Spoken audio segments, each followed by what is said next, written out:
Well, good morning, good morning, good morning. It is 9 minutes, 9 minutes, 9 minutes past the hour on this ninth day of January in the new year of 2025. Yours truly, Joe Dupree, in the building from 100 BLK, the Black Station. But I ain't by myself. I've got my brother from another mother. You know him from the open lines online and keeping it real with Reverend Al Sharpton, 1075 WBLS in New York City. Brother Fatim is in the building. Not only is Brother Fatim in the building, but we got our life strategist, our art therapist, our speaker, our author, the none other than the lovely Sister Jax is in the building. It is Turn Up Thursday. Turn down for what? Welcome. The hashtag, truth be told. Good morning, family. How y'all doing? What up? What up? What up, Fatim? What up, Sister Jax? Good morning, Joe. All right, it's a bright and sunny day, but you know what? I feel like I'm getting sick again. So I'm drinking a special drink. But I know, right? I just be out and about in these streets, and maybe I need to start masking up or something. Because I don't something like that. Something like since you know you ain't taking no shots or nothing. Maybe you might need to put something over your face and your breathing apparatus so all these germs don't come and say, "Hey, it's her." You know she ain't got no protection. Let's get her. They be trying to get me, but they'll never take me down. No, God is good. I Amen. Be careful, my sister. Just be careful because there's a lot of people in the hospital now. Right. But just the flu, where the flu was bad, but I mean, it's interesting because I'll start here. I saw Joe put up yesterday. We talked a little bit about it, and I woke up this morning and I showed y'all a respirator mask that I have. I have a respirator mask. Yeah. And Joe knows because he has, I didn't see his mask, but I know I saw his bag that when we went to New Orleans and the equipment, and he's in law enforcement, we can't go out there with them flimsy masks. Yeah. And the news reporter on Morning Joe this morning on MSNBC, she had a respirator. Yeah, she has a respirator mask because of the smoke. You got to realize we're dealing with natural disasters. And and also today is, I believe, the funeral of our 39th president, Jimmy Carter. And, the good things that people had to say about him. I remember, I date myself now, but I remember, I was a kid, but I remember him as president, and I remember how the media treated him. They did not treat him the way they talk about him. They didn't treat Dr. King the way they talk about Dr. King. The people that, I remember where he was New York mayor or former mayor New York, Giuliani of New York. And I remember him at, I believe it was Riverside Baptist Church, up there saluting King. Man, you wasn't about King, dude. You wasn't about King then. You wasn't about King now. And that's the whole thing about hypocrites. But today I'm going a little different. So I have this book I don't talk much about. This book is called The Millennium Book.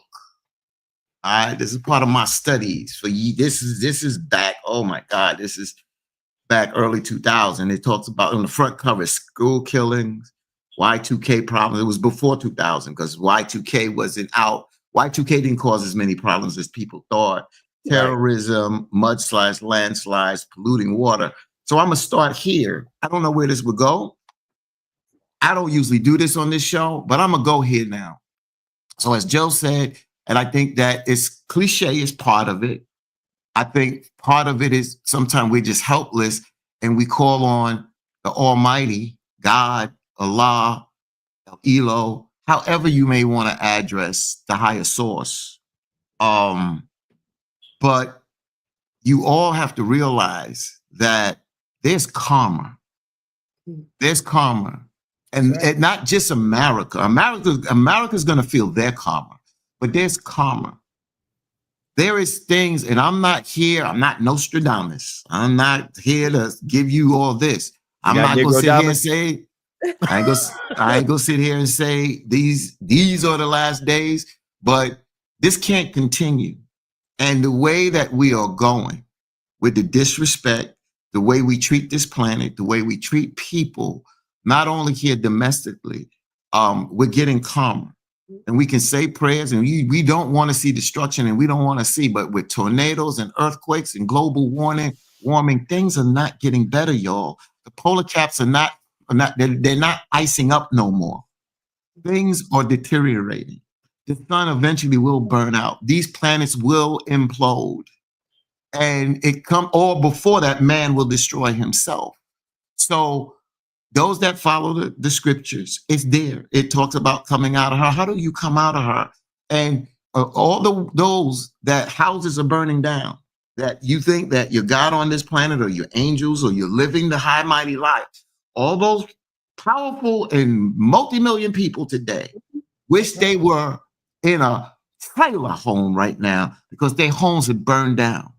And a lot of times people forget where they come from. When I use the word come from, in a sense, those that believe, those that don't believe, I got it. You know how I've been on this show. I don't come down this direction, but I do believe and I do have faith.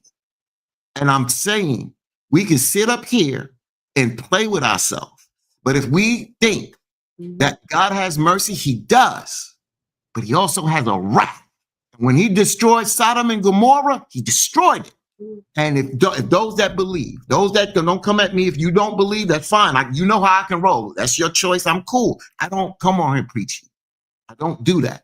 But what I'm saying is, it comes a time that those that sit up on high on the hill are going to be at the bottom, and those at the bottom are going to be at the top. That's so right. Y'all better wake up. So that's why I said Chris, because I'm sympathetic and I'm empathetic. I got flooded out twice. I almost lost my family in the first flood, and I got it. But I am not stupid, and I'm not ignorant that there are repercussions that are natural, that you can't do a damn thing about it because it's in motion. You can't do a thing about gravity. You can't do nothing about a solar flare that comes from the sun. You can't do it. You can't control everything. And when I'm telling you, you think money is everything. Money is not everything. It makes us more comfortable to function in the society that we live in. Mm-hmm. So I'm just saying, put everything in perspective. And those that believe, and let me tell you, stop being, y'all can come at me, I don't care. Stop being delusional. Stop being delusional. Because you're going to say, God got it. God got it. But those that realize that believe that he sent warners and prophets and this, that, and other, it came a time that ceased. It comes a time that you use your mind. Just like the dinosaurs was destroyed and other things was destroyed on this planet, we are not fallible that we can't be destroyed. We put ourselves like we're gods, like we're some angelic beings, like we gotta get things right for us because you say, I believe. You elevate yourself over other people that don't believe. Well, now the truth is coming home and the chickens are gonna have to roost. Trust me. Amen, Fatine. Go ahead, Fatine. It took a year for you to come around and get it right. I've been there for years. But I just don't do it on this show for a reason. I mean, let's I appreciate you sharing it publicly. So go ahead, Fatine. Right. Mm-hmm. You know, let's say this. First of all, my prayers goes out to everyone. I have family members that are in the area of destruction from the fires and the Santa Ana winds, the Palisades fires. I believe that's the name they've given it. We've got to be honest. Many of us, because of economical, sociological, and even some of us because we just didn't know. Ignorance is bliss. A lot of us have literally sit here, tried to look intelligent, tried to sound intelligent, but Fatim said something that I can't skate over. We have literally raped and abused this mother we call Earth. And then we got people who get upset. People who are when all, you know, you hear people say, drill, baby, drill. Well, you don't know where you're drilling or what you're doing to the earth. That yes, there is a profit in drilling. And don't get me wrong, I live in Louisiana where I promise you 8 out of 10 people I know are connected to oil and gas and the petrochemical and offshore drilling. But sometimes you just don't know what you're doing to Mother Earth. You don't know what you're unexcavating. You don't know, you know, we just don't know a lot. You know, it's sad we know more about the universe than we know about the depths of the ocean. So, you know, we've got to get to a place, family, where we ask ourselves the question, A, for those who do believe, understand. They've been saying the end times is coming since we've all opened up the word of God. However, it made it clear, hey, first time I took this thing out by water. Next time it's going to be fire. So, you know, you've got to get deeper into your understanding of who you are and what you have contributed to these series of unfortunate circumstances. Because a lot of us can sit here and speak from a place of let us teach, let us preach, let us try to elevate. But then we need to all raise our hand and say we have somewhat contributed to where we're at today. Some from ignorance, some from just the sheer fact I didn't want to know.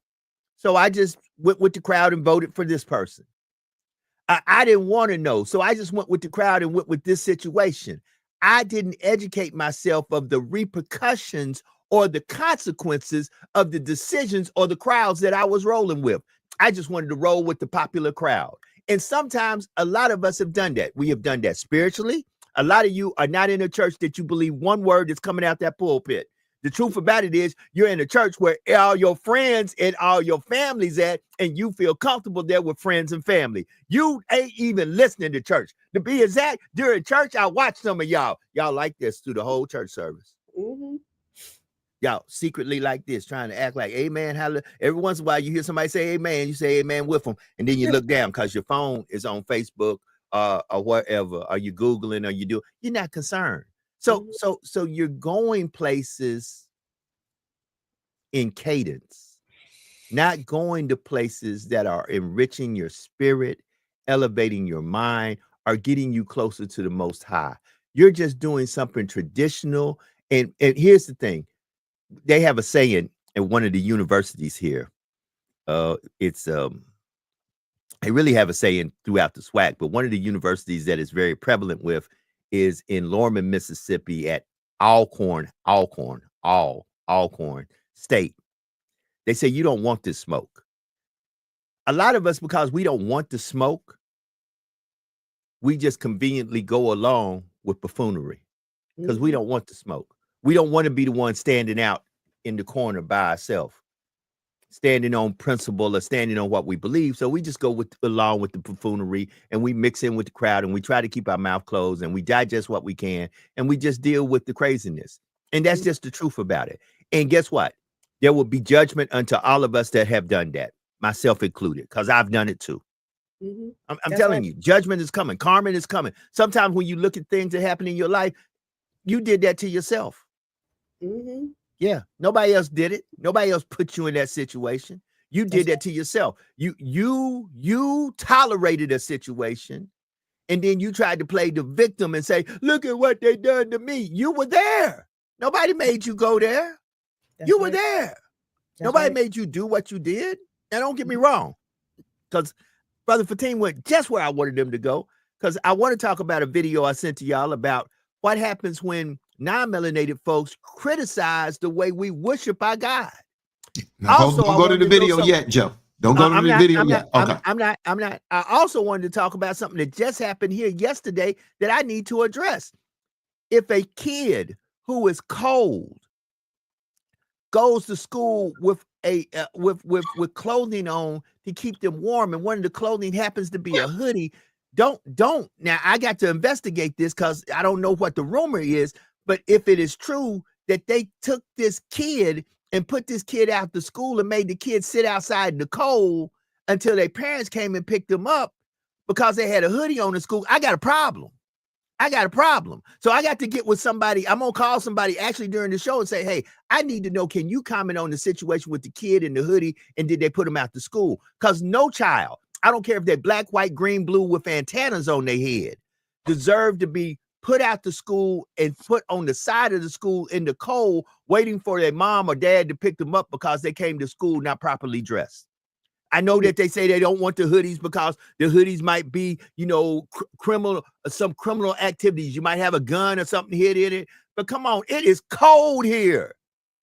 And I think the kid was in the 4th grade. Come on, family. Yeah. Okay, we're going to have a little conversation. Yeah, I want to comment on that, but I want to finish this other conversation. Come on. So, and then I want Sister Jax to come on it. So see, I'm going here today because we only got 2 more. So Crystal D, well, she puts a lot in here. And I like what you're saying, Sister Crystal, about the universe, which is the real universe. And you talk about a couple other things, but I'm going to go to what you said here. You said the only thing constant is change. And, Amen. And I used to say a long time ago that those that are like a chameleon, if you know what a chameleon is, a chameleon colors change with their background. I said that if you are a chameleon, then you are more likely to succeed in this world because of change, because so many people are set in their ways. That's right. They set in their ways so they don't change. So a lot of people get stuck there and don't evolve. So what I did, my sister, Crystal, is I tie that in with quantum physics. I don't discuss this too much. It'd probably be a little bit over some folks' head. So for folks, quantum physics, it's an elevated type of science. But when it comes down to exploring a dynamic and constantly evolving universe, when it comes to imprints and probabilities, this is dealing with change, my sister, at the quantum level. Particles, you got to understand particles, neutrons, electrons. Sometimes. Exactly. They don't have fixed states until measured. The wave particle duality and the probabilistic nature of quantum mechanics imply that the fundamental nature of reality is fluid and constantly in flux. Mm-hmm.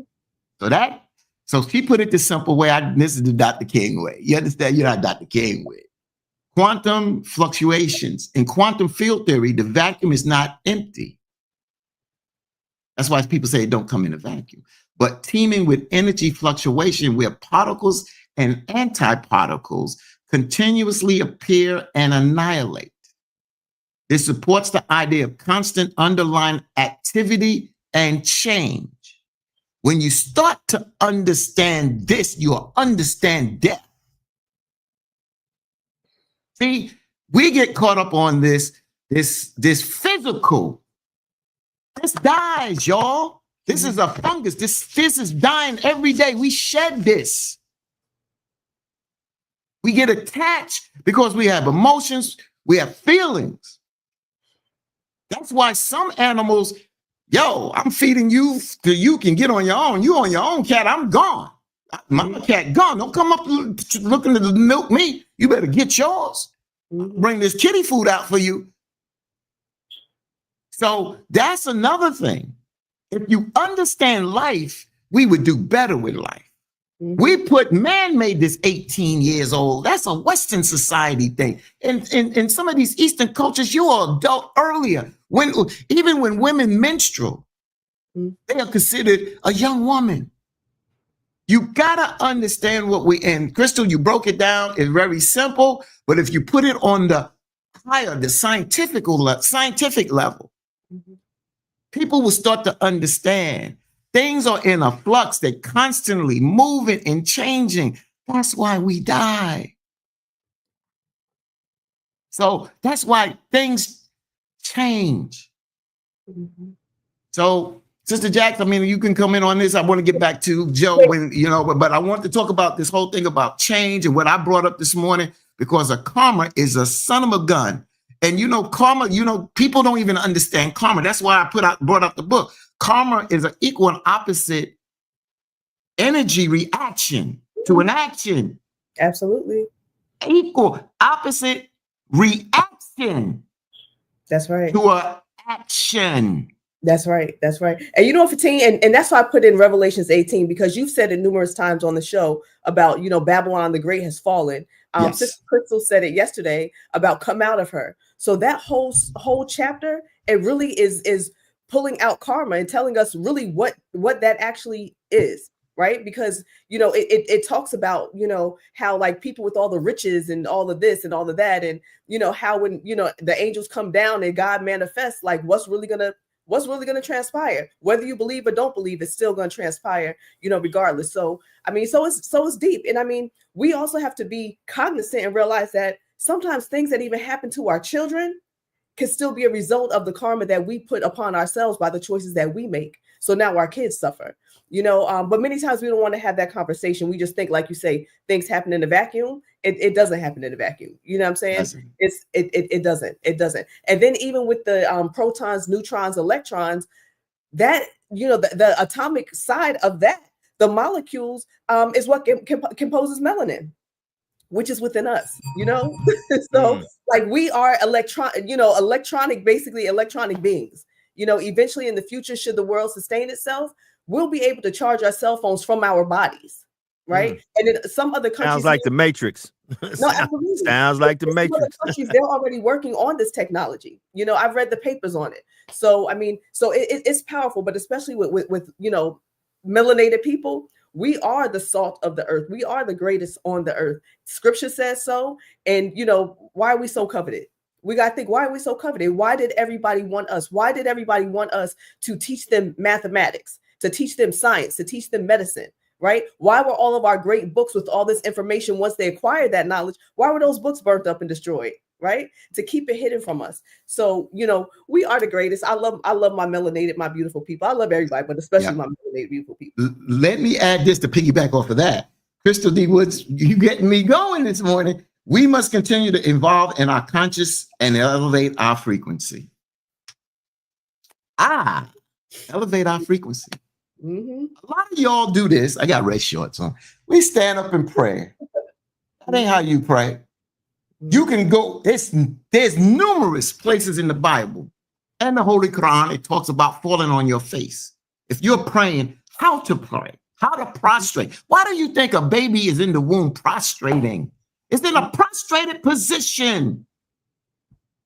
It tells you how to pray. A lot of y'all just say things and think you're doing it, and it may not be doing anything. You don't even know how to energize and nurture your 7 energy channels in your body, which is called chakras. When you talk about, Crystal talk about frequency, that's vibration.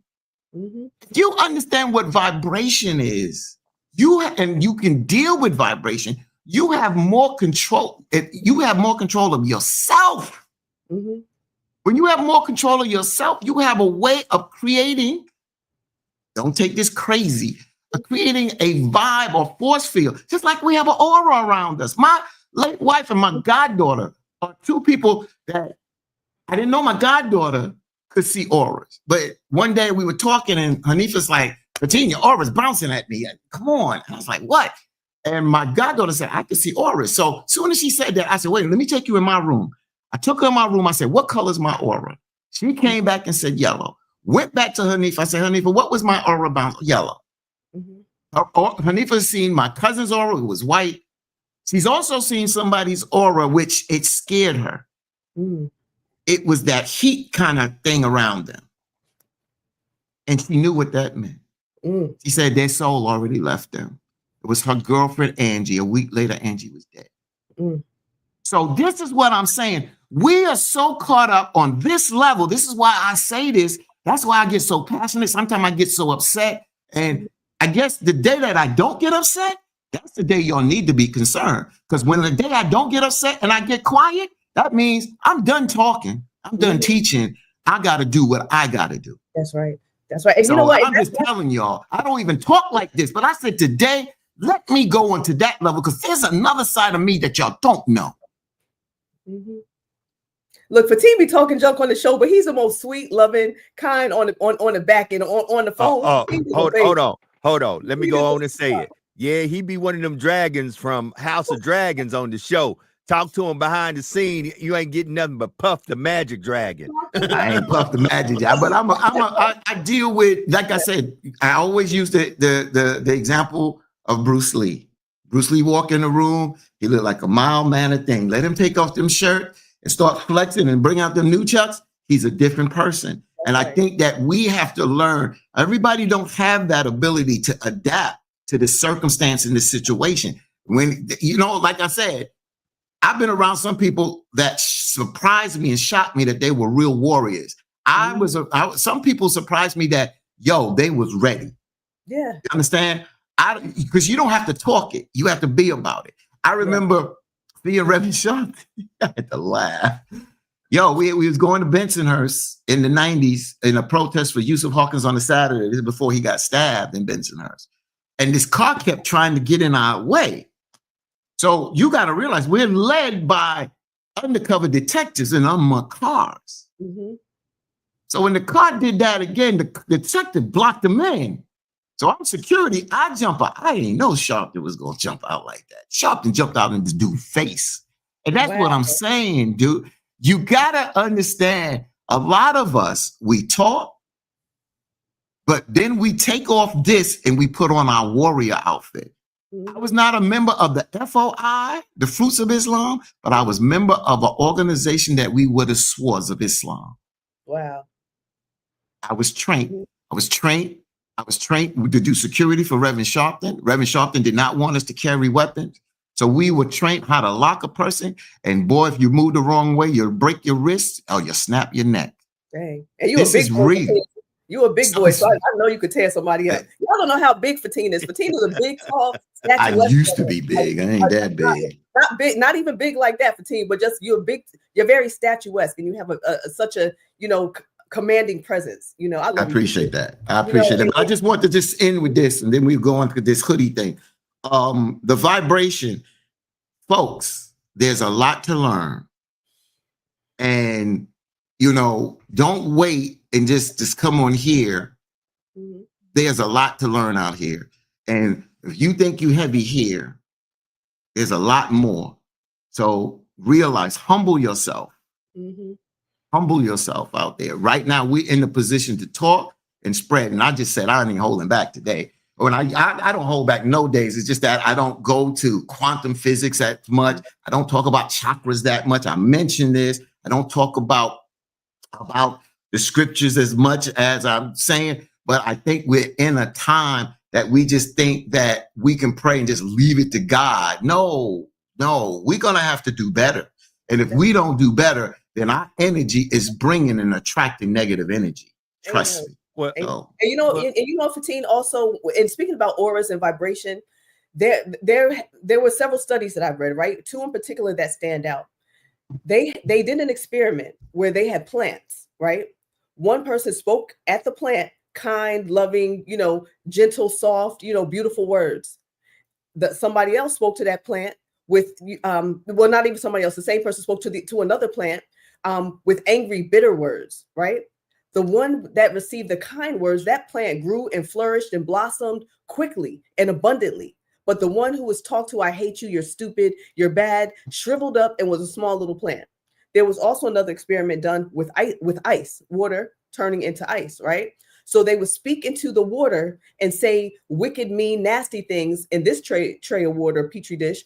Then they would speak kind, loving, happy, and powerful words into this other petri dish. But guess what? Once that ice froze, the one that had the beautiful words, when it crystallized, it had beautiful asymmetric, shapes and forms within those ice cubes. Whereas the other one had these blobs and nasty, look like coronavirus, shapes into the water that was spoken to wickedly. So we do have to understand that our words have power. So even how we speak to ourselves, I'm stupid, I'm fat, I'm ugly, I'm dumb, I'm never going to get this job, I'm never going to do this. It still manifests within us, right? Even how we speak to our children. Sometimes people, I'm telling you, I'll be in a grocery store and hear some, moms, sometimes dads, but mostly moms and grandmoms speaking to their grandchildren, stressed the hell out. And when you look at the kids, as soon as you look at them, they're jumping and, afraid. So we really have to be careful how we speak to our babies and those around us, but especially how we speak to ourselves, because it will manifest and you get what you put out. Exactly. And we got to send our prayers out to our sister Jessica Dewberry. I just came across where she said that some of you in the chat know that yesterday my second dad, James Stacy, passed away yesterday evening. She said, thank you for your support again to Sister Rhonda, Wanda, Laura, Nakia, Jewel, Michael Keith.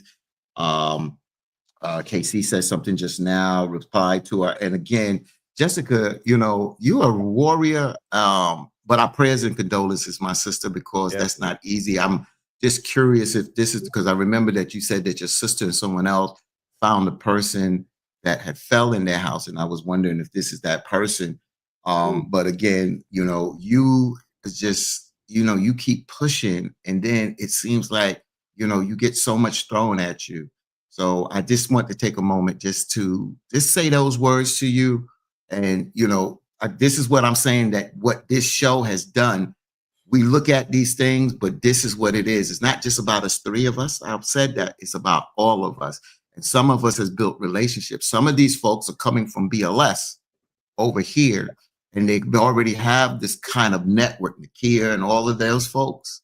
But to come here and to be loyal to what we do and the loyal to other things I do and the things that y'all network amongst yourselves outside of the podcast, I applaud y'all. But again, on prayers and condolences to you, my sister Jessica. I want to say that. Then I want to say this before we get to Joe's point, because he raised, and I'm not going to skip over it, is that I want y'all to pay attention. Because I said what I got to say. I don't need to do an hour on this. Go to your supermarkets. Start going to your fast food places and start seeing. And I don't know if Mr. Sammy is in here. Mr. Sammy from Darlington, South Carolina. I believe you put on Facebook yesterday something about chicken or the wing parts of the chicken. Some places don't have it. There's an egg shortage, y'all, in the stores. Y'all know why, right? But they ain't telling you why. The avian flu is worse than what y'all thought. They are killing birds. They are slaughtering birds because of the avian flu. But they don't want to call a mass panic because they don't know how to deal with this.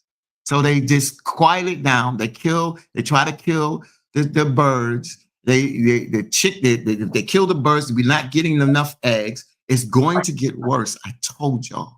I'm telling y'all. So I got a dozen of eggs in there. I'm done with eggs for now. I'm done. I'm not fine. I'm done with the chicken. I can go to plant-based food. I don't need that. Churches. No KFC. I don't really hardly. Once in a blue. Don't make nuggets. Don't make nuggets today. Brother, I ain't got no. See, that's the whole thing. When you do things voluntarily, then when you have to do it involuntarily, it becomes a problem. When we fast, when I was doing the 5 tenets of Islam and fasting during the month of Ramadan, we voluntarily did this because there may be a time that you have to fast. Yes. Where it's involuntarily and becomes a strain on you. You understand? When I fast, my blood sugar comes more under control. I'm pretty good, but I'll do better if I fast properly. I ate some beef last night. Because I don't eat beef like that. I decided to eat a Wendy's burger last night, and boom. And I should know better than that. So that's what I'm saying. I say it, and I don't have a problem. I can cut off chicken. I can cut off all that stuff like this. I'm just not addicted to it like that because we don't realize what we're eating. And then somebody said weeks ago, look at the box of cereal, but just any kind of product. Cereal in the United States and outside of the United States. You don't see all the chemicals as you see in the United States, but there's a reason why. It's mass production. They make so much and it sits on the shelf longer than in the other countries. They don't have the amount of people. So these products don't sit on the shelf, so they don't have to add all these preservatives that hurt your body. That kills your body. That causes cancers and other illnesses. Exactly. Wake up, folks. There's so much around you that you don't even deal with. You get up, you get caught up in your job, and you get caught up in your kids, and you get caught up in the hustle and bustle, and the little things that you miss. And then when you get 40 plus, then cancer and all kind of things start happening to your body. And now it's starting to happen earlier now. Okay. You know, Fatih, even Lucky Charms. Lucky Charms has paint thinner in the marshmallows, you know? And I mean, so many of the cereals are not good. I know when my son went to Japan and he came back and he bought a ton of snacks. I was like, wait, Jack, be careful. It's the ingredient that they use to create paint thinner. It's not quite paint thinner, not the final product of paint thinner, but it is the ingredient that they use to. Yes, you're right. You're correct. The red dye and the blue dye and all. I don't want us to get sued. I don't want us to get sued. Yeah, no, I feel you. I feel you. Yeah, so it's all of these harsh chemicals that are not truly meant for consumption, but the USDA, they still pass it on through. You know, because it's all everybody's in cahoots. So they make sure that we get it ingested. So even when my son went to Japan and brought back snacks, instead of him buying everybody little gifts like he was supposed to, he come back with a bunch of snacks, right? And which is what all the children did. But even the taste, you know, of those snacks was way different. And, you know, honestly, even the taste, whenever I take him up to Massachusetts back to school, if we stop at a fast food restaurant, no matter which one, the food is so much different than it is here.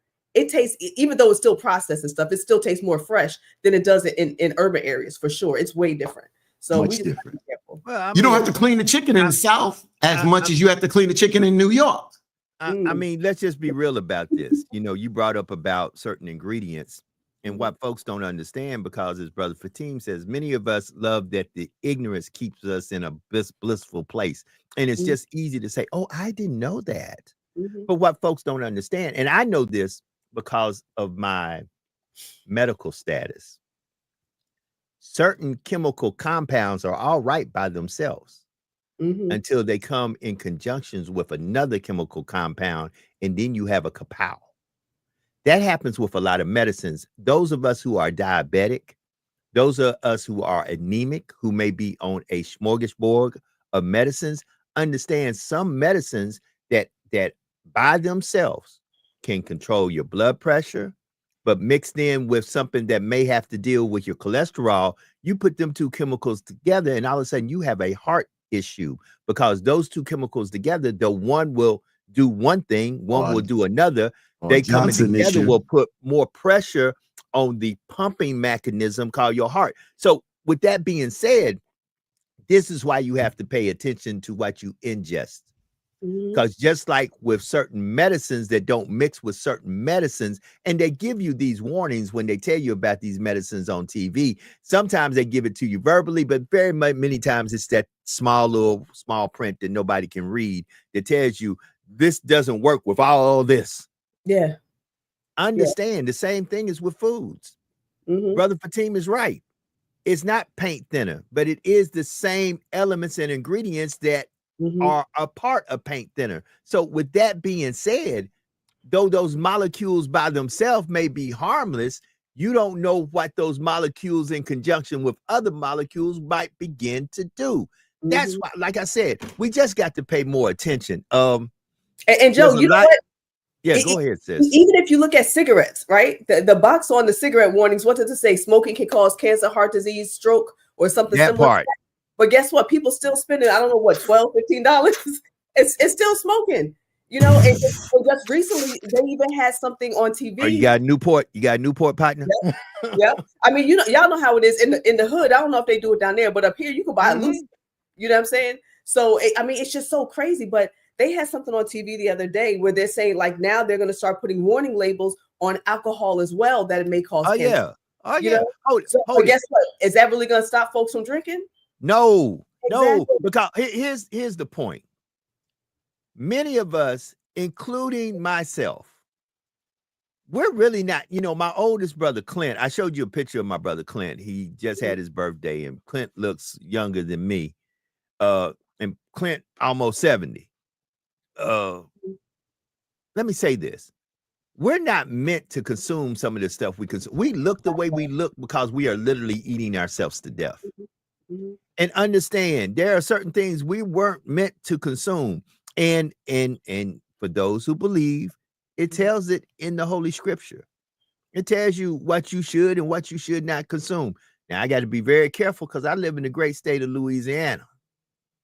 And if I say certain things, some folks are going to try to, nail me to the cross as soon as I get off this podcast. Let me say it. But No, no, me. hold on, You know, I'll hold, say it. hold on. It ain't good for you. I'll say it. Hold on. But I will say the following: not to indoctrinate anyone or to try to act like I'm above anybody.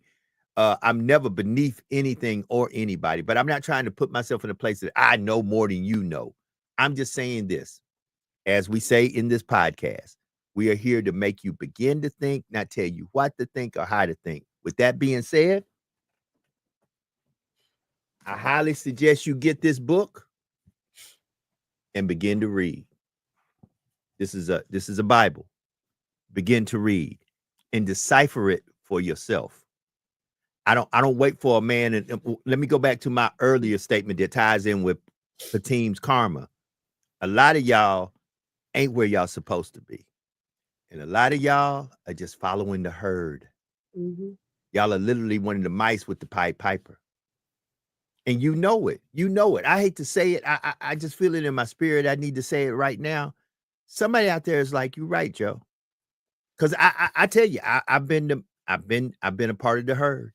I've been that mouse. We all have. I just didn't want to be. I didn't want no smoke. I didn't want to tell them, I really don't feel good here. All this hallelujah, praise the Lord. It's nice, but I don't really feel good here. Hearing, oh Lord, I tell you one time, let me say something to your family.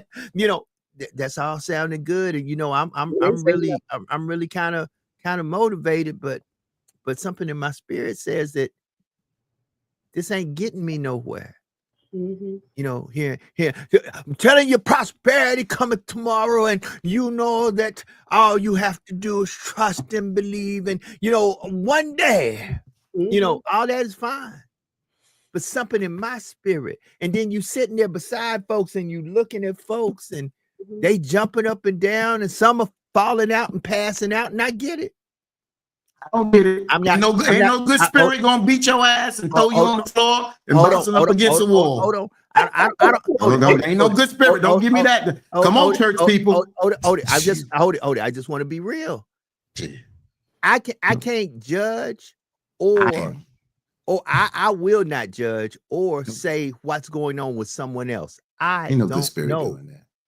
But I can I'm gonna beat your ass and throw you up against the wall. Hold on, brother Fatim. But I can tell you what I knew was going on with me. I just sit there and just was like, why am I here?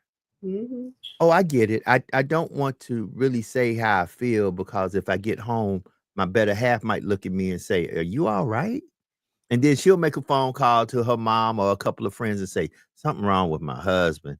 He's over here talking about he really ain't feeling this and blah, blah, blah. And the truth about it is, y'all, a lot of y'all go places spiritually that you don't belong, that you shouldn't be at, but you're just there because you don't want the smoke. You don't want to have to look at folks and say, this ain't for me.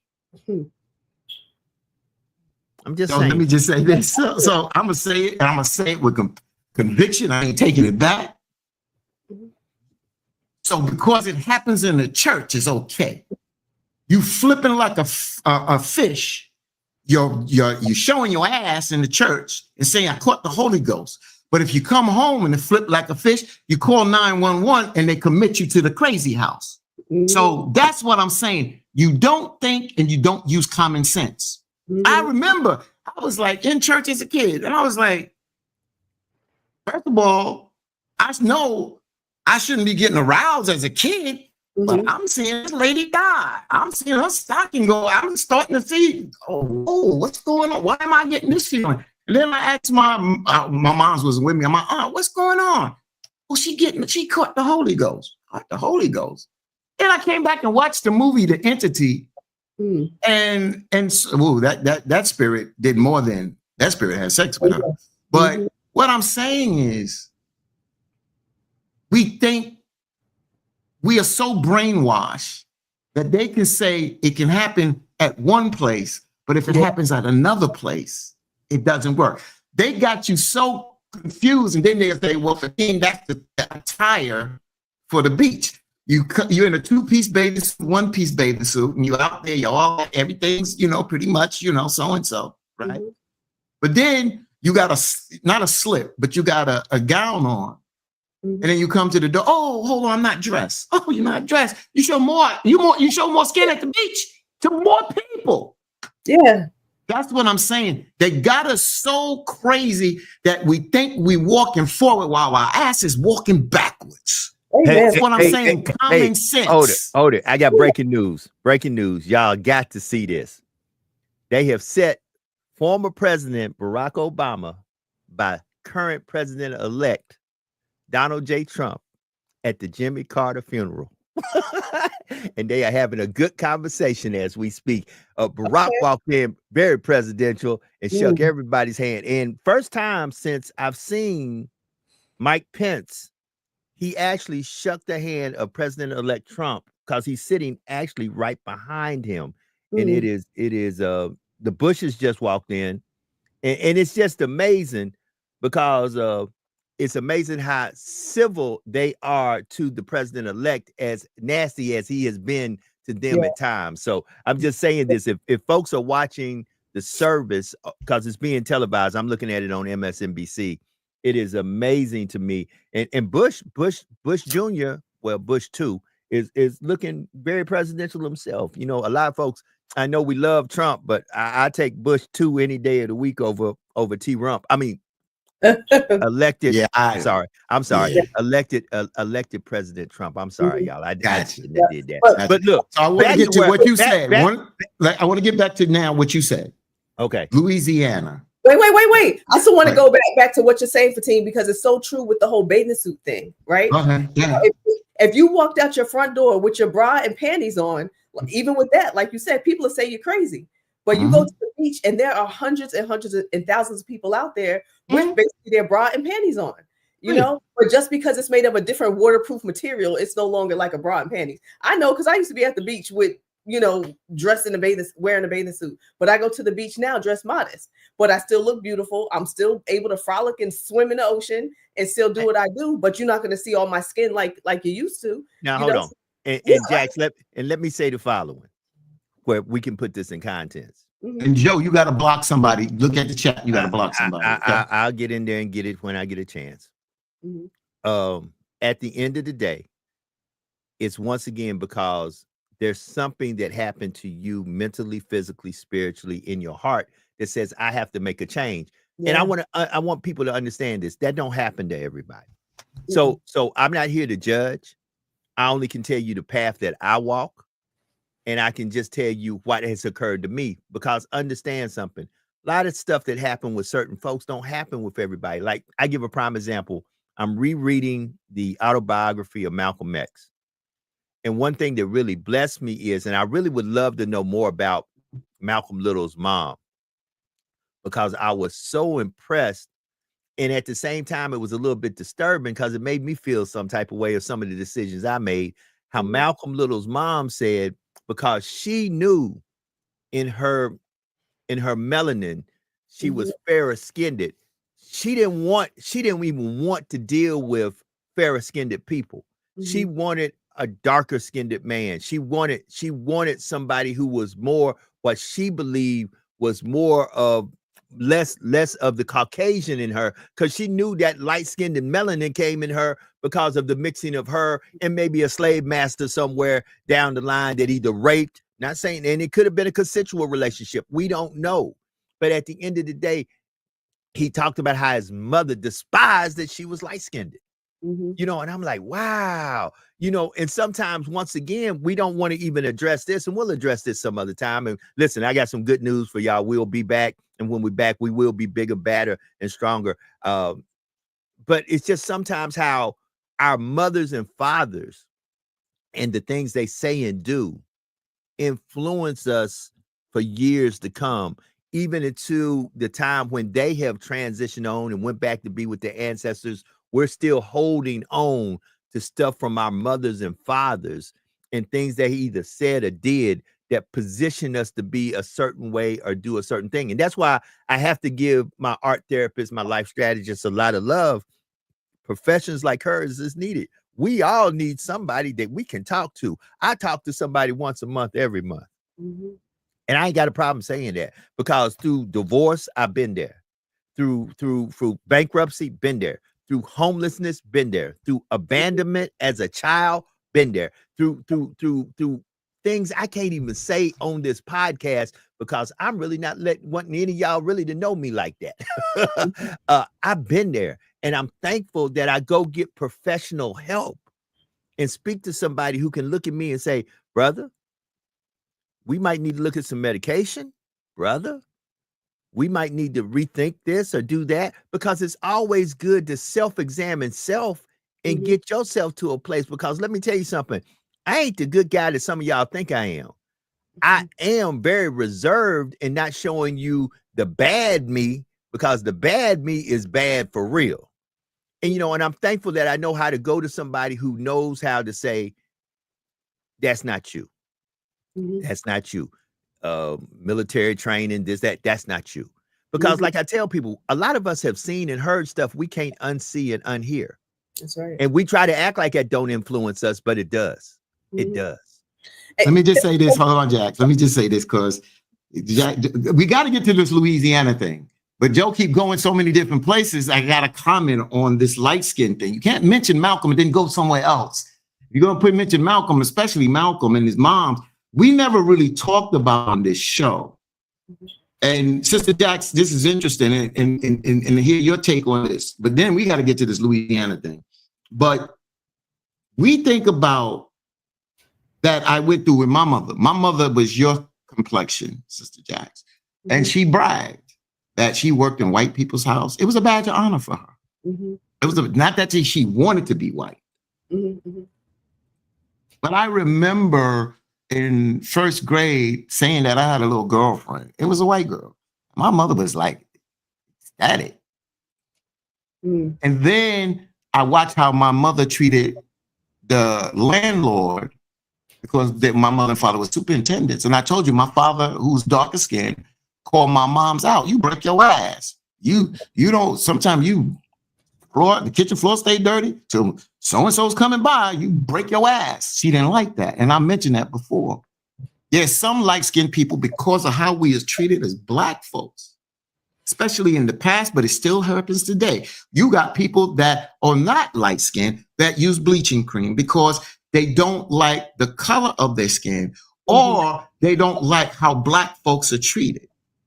But then there's another side that we don't talk about. And when Joe brought up, which I read the autobiography of Malcolm X, that's an interesting story. We don't talk about the moms, because that's interesting, because she did have a breakdown. But remember, her husband was killed. He was put on the railroad tracks and sliced up half by a train. So what I'm saying is, there was some light-skinned Black folks that were Black. They couldn't go over to the white side because the white side knew they was Black and they wouldn't be accepted there, but they also wasn't accepted by the Black family. You understand what I'm saying? They wasn't accepted by the Black family, so they was somewhere in the middle. That's why you used to hear this term mulatto and this, that, and other. It came to the point that some light-skinned folks almost kind of try to create their own race because they wasn't accepted by whites and they wasn't accepted by the darker Black folks, especially in the South where Jim Crow and all this went down. I mean, of course, it was globally, and especially here in the States. Don't think because in the North they didn't, that they had slavery in the North too. But what I'm saying is, we don't talk about from that aspect with some light-skinned Blacks who are Black and accept their Blackness. But when they get around other people that are darker skinned and are treated differently, because you got to realize the slave Negro, you might have had some dark skin, but more of the light skin, especially the women, made it to the big house. You understand? So now they were alienated by their own folks, but not accepted by the white folks. So they were ostracized by both. We don't talk about that flip side of what our light-skinned sisters, brothers and sisters, but especially our light-skinned sisters. Sister Jax, your thoughts? No, you know what? I mean, it's funny, and it still obviously, goes on today. Obviously, y'all see I'm light skinned. I got a bunch of freckles. You know, I understand what happened to my, you know, foremothers, forefathers and stuff, you know, back in the day. So I'm mixed up with stuff, but my parents are black. I'm the lightest one in my family. Although my mom is light skinned, my dad is light skinned. I'm still lighter, but I got a brother, Joe's complexion. You know what I'm saying? So, you know, the gene pool switches all around and it is what it is. But being a light skinned girl, yeah, I would get flat growing up from some of the brown skinned sisters. I tried to be nice to everybody. So, you know, like I told y'all before, my mom ended up putting me in private school in the 4th grade. So I wasn't white enough to be with the white kids. And, you know, in my neighborhood, I had friends and family in the neighborhood, but I still wasn't blackety black, but I was still always Jax. So I think for me, it was a benefit for me because I still always learned how to carve my own lane. I ain't trying to fit in with you. I ain't trying to fit in with you. I'm Jax. This is what I do. This is who I am. Like me or don't like me. I frankly don't give a damn, you know? So, I mean, but, you know, for some other people, they really struggle with it. But, you know, sometimes light-skinned people wish they was brown-skinned, and sometimes brown-skinned people wish they was right. You know, my husband, you know, his mother was adopted, but his mother's mother was actually German, right? So they found this out not too long ago. And so my husband has closer to whiteness than I do.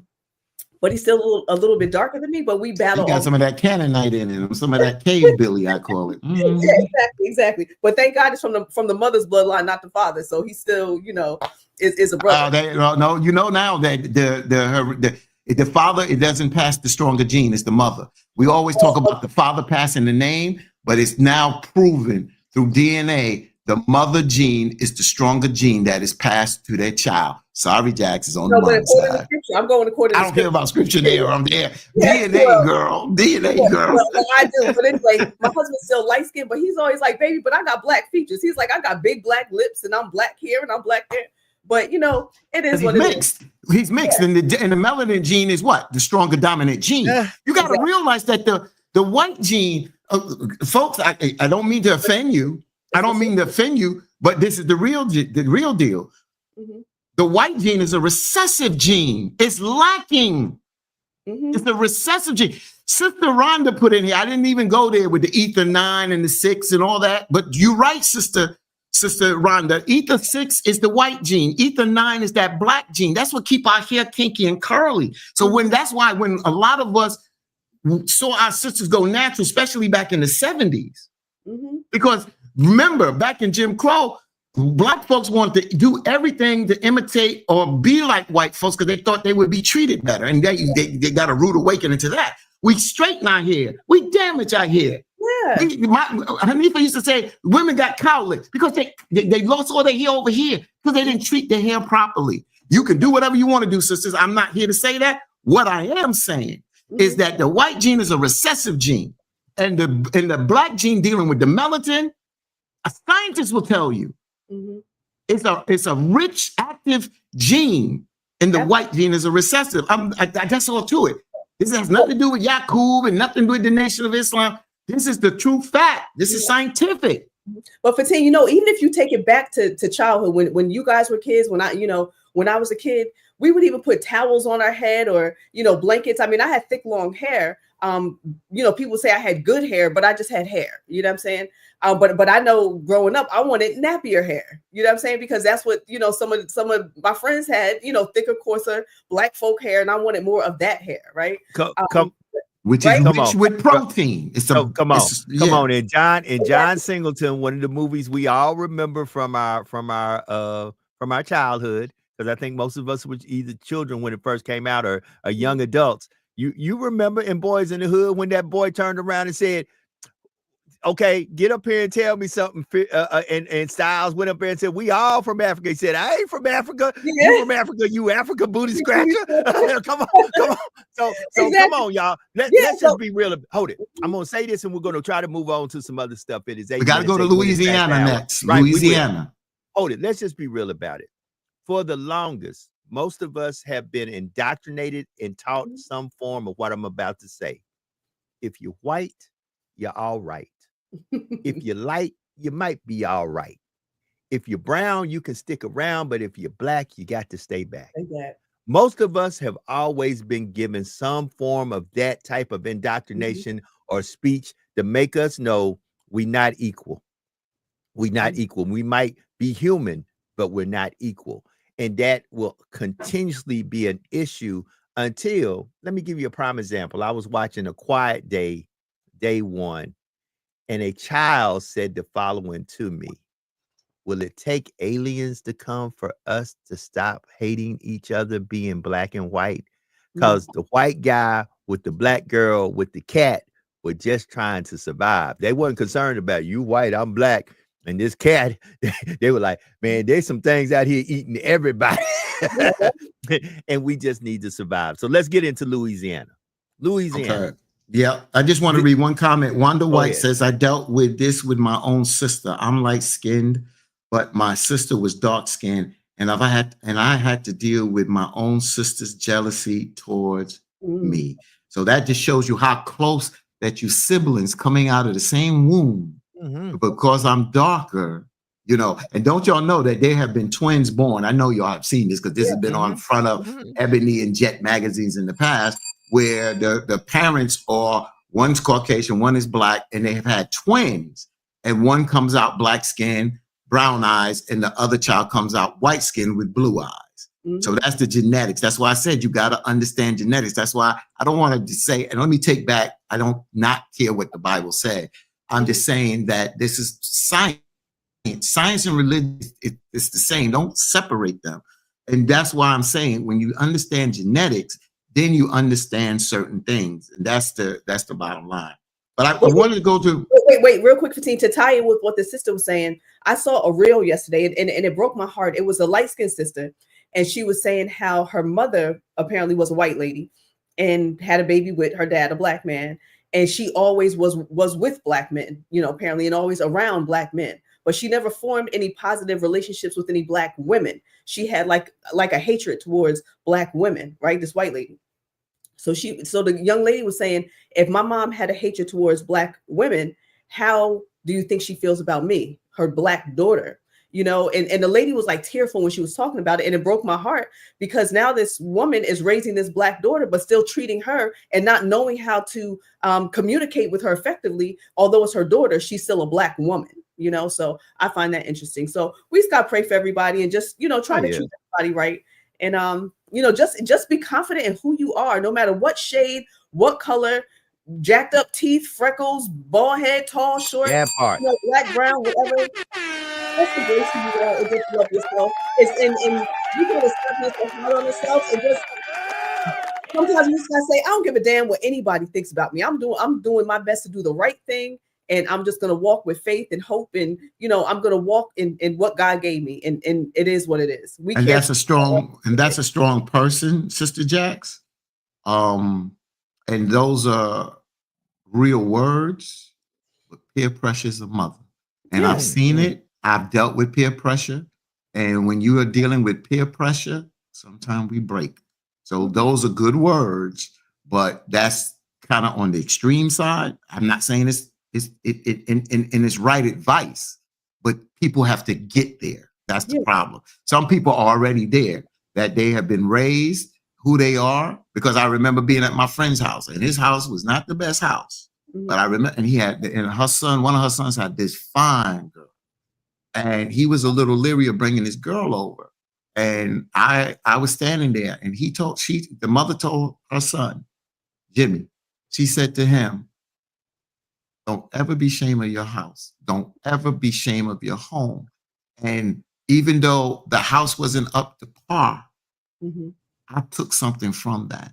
I took something from that moment. That's why I said life is learning. We don't learn everything in school. We learn through living life. And I learned something about being proud of who you are and what you have. You understand? Because a lot of us try to be like the Joneses, and that's what wrecks ourselves.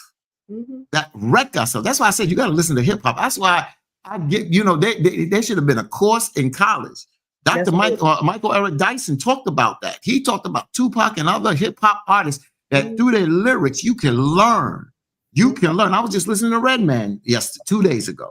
You can learn through the lyrics and put truth to power, but you got to get there. And a lot of people's self-esteem is damaged, Sister Jax. So they don't have that self-esteem. So your advice is right, But we got to remember that a lot of people are not there and they break because of peer pressure. And I understand because like Joe said, a lot of us is about being the herd and not leaders. You understand? Right. Or trendsetters. Hold on. You be trendsetters. Even though we trendsetters, some of us don't want that smoking in the herd. It just depends on the situation and the circumstances. This can fit into a lot of different areas of life, no matter how you look at it. You can be a leader, a boss, and still be a part of the herd. I'm telling you, but we'll go into that another day here in Lafayette, Louisiana. First, let me say the following. What I'm about to tell you, I don't have all the facts, so I'm only going to say allegedly and what I have seen and heard. So on Facebook, supposedly a 4-year-old or a fourth grader, not sure if it's 4-year-old or a fourth grader. Fourth grade ain't 4-year-old, Joe. That ain't you from fourth grade? No. He said 4-year-old or a fourth grader for teen. Ain't no 4-year-old in no fourth grade. Fourth grade, a 4-year-old ain't in kindergarten. Understand adverbs, adjectives, and conjunctions. I said or. No, there ain't no fourth grader. The 4-year-old, you know, 4-year-old put out of school because you ain't in school. You in pre. That's like 2 or 3K. But go ahead, fourth grader. Go ahead, fourth grader. So whatever the situation with this young child, eventually they went to school, and they were out of school policy because the school policy says you can't wear a hoodie in the school. Now, that I agree with from some certain points of view. Once again, if somebody could call in, that's why I opened up the phone lines, 225-250-8770. And to be exact, since I know a school board member, I just don't want to call them, but I may call them because I haven't spoken to them in a long time. But I may just jump up and call them and say, man, can you enlighten us on the situation of what allegedly happened at this elementary school with this child that violated the policy of the hoodie policy?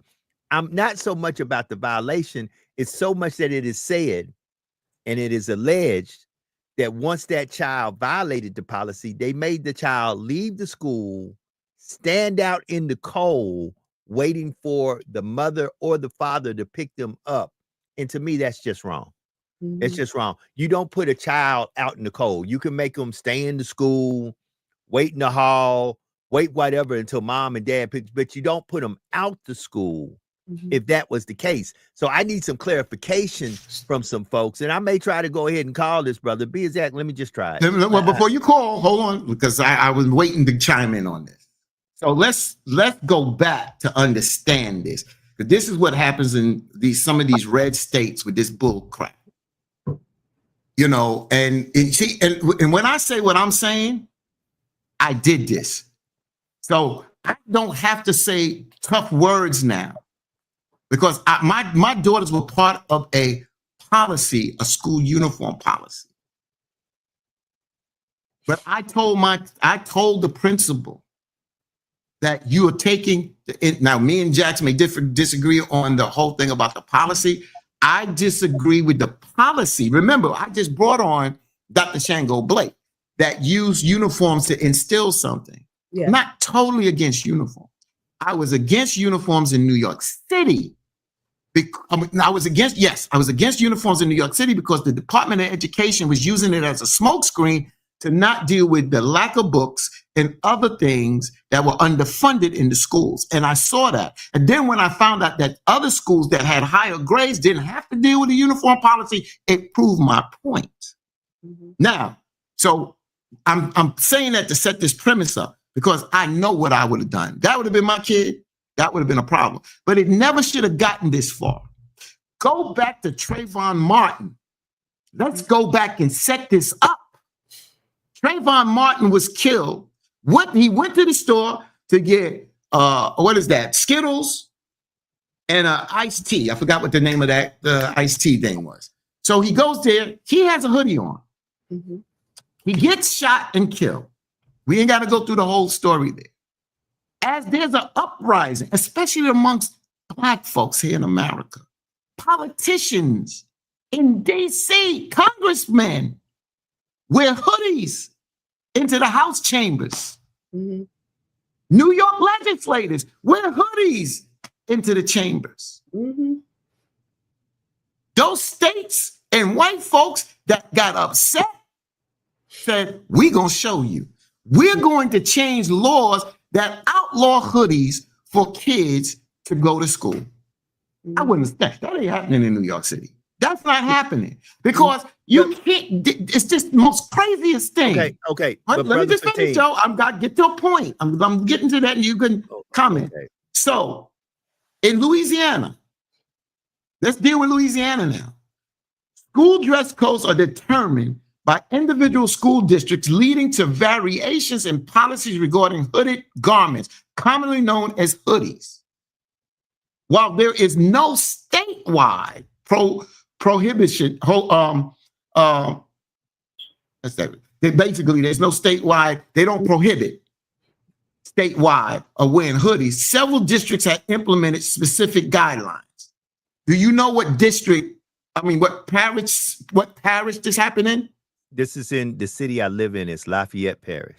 Okay, so right here it doesn't name Lafayette, but it names St. Tammany Parish. It names 1, 2, 3. It names 4, 5 parishes. Right, and the parishes that they are naming are river parishes because most of the times when you look up certain information, folks believe the only city in Louisiana is New Orleans, and it's not. So let me give a little clarification. Let me just finish and then you go.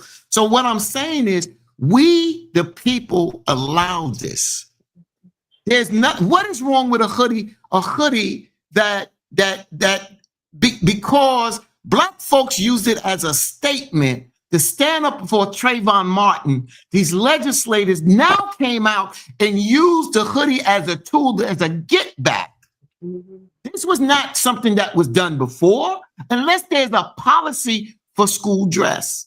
This is why when the kid wears his dress, this is what opens the door for people to dictate how we wear our hair, how we wear certain things. Now, go ahead, Joe. I just want people to get the context why this was set up.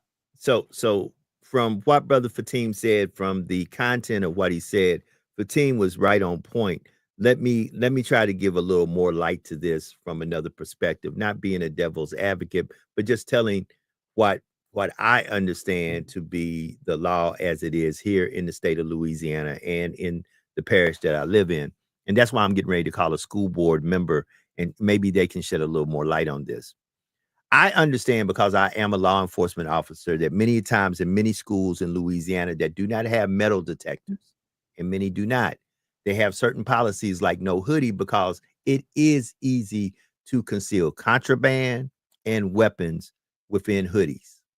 I know this because I have had to search an individual and I have had to retrieve either a weapon or contraband from a hoodie. Now, let me make this clear. The people that I have searched have not only been Black and brown individuals, they have been non-melanated individuals. When I say individuals, I'm not trying to say Black folks or white folks. I have retrieved in a search from hoodies from individuals who are in school, high school, contraband and weapons. So with that being known, have you received contraband from somebody without a hoodie on? Just balance the story. So let me finish my story and I'll come back and answer your question. Okay. I know that I personally don't have a problem with a hoodie at all. A hoodie does, in an investigation, if you throw the hoodie on, try to do it a certain way, it does inhibit us from knowing who you are. Hoodies can be used in a manner to mask a person who is doing something wrong that is much harder for us to figure out who they are. In the school environment, it has been deemed by the people that were elected to be the folks who represent the school districts. The elected officials decided that they have a no hoodie policy. Now, I believe they said you could wear the warm hoodie to school to keep you warm from the point of your house to the school. That's why I'm getting ready to call and get a little clarification. Because once again, I don't want to put out bad information, but it is on social media and there's a lot of conversation about this. And once again, I don't have a problem with the policy.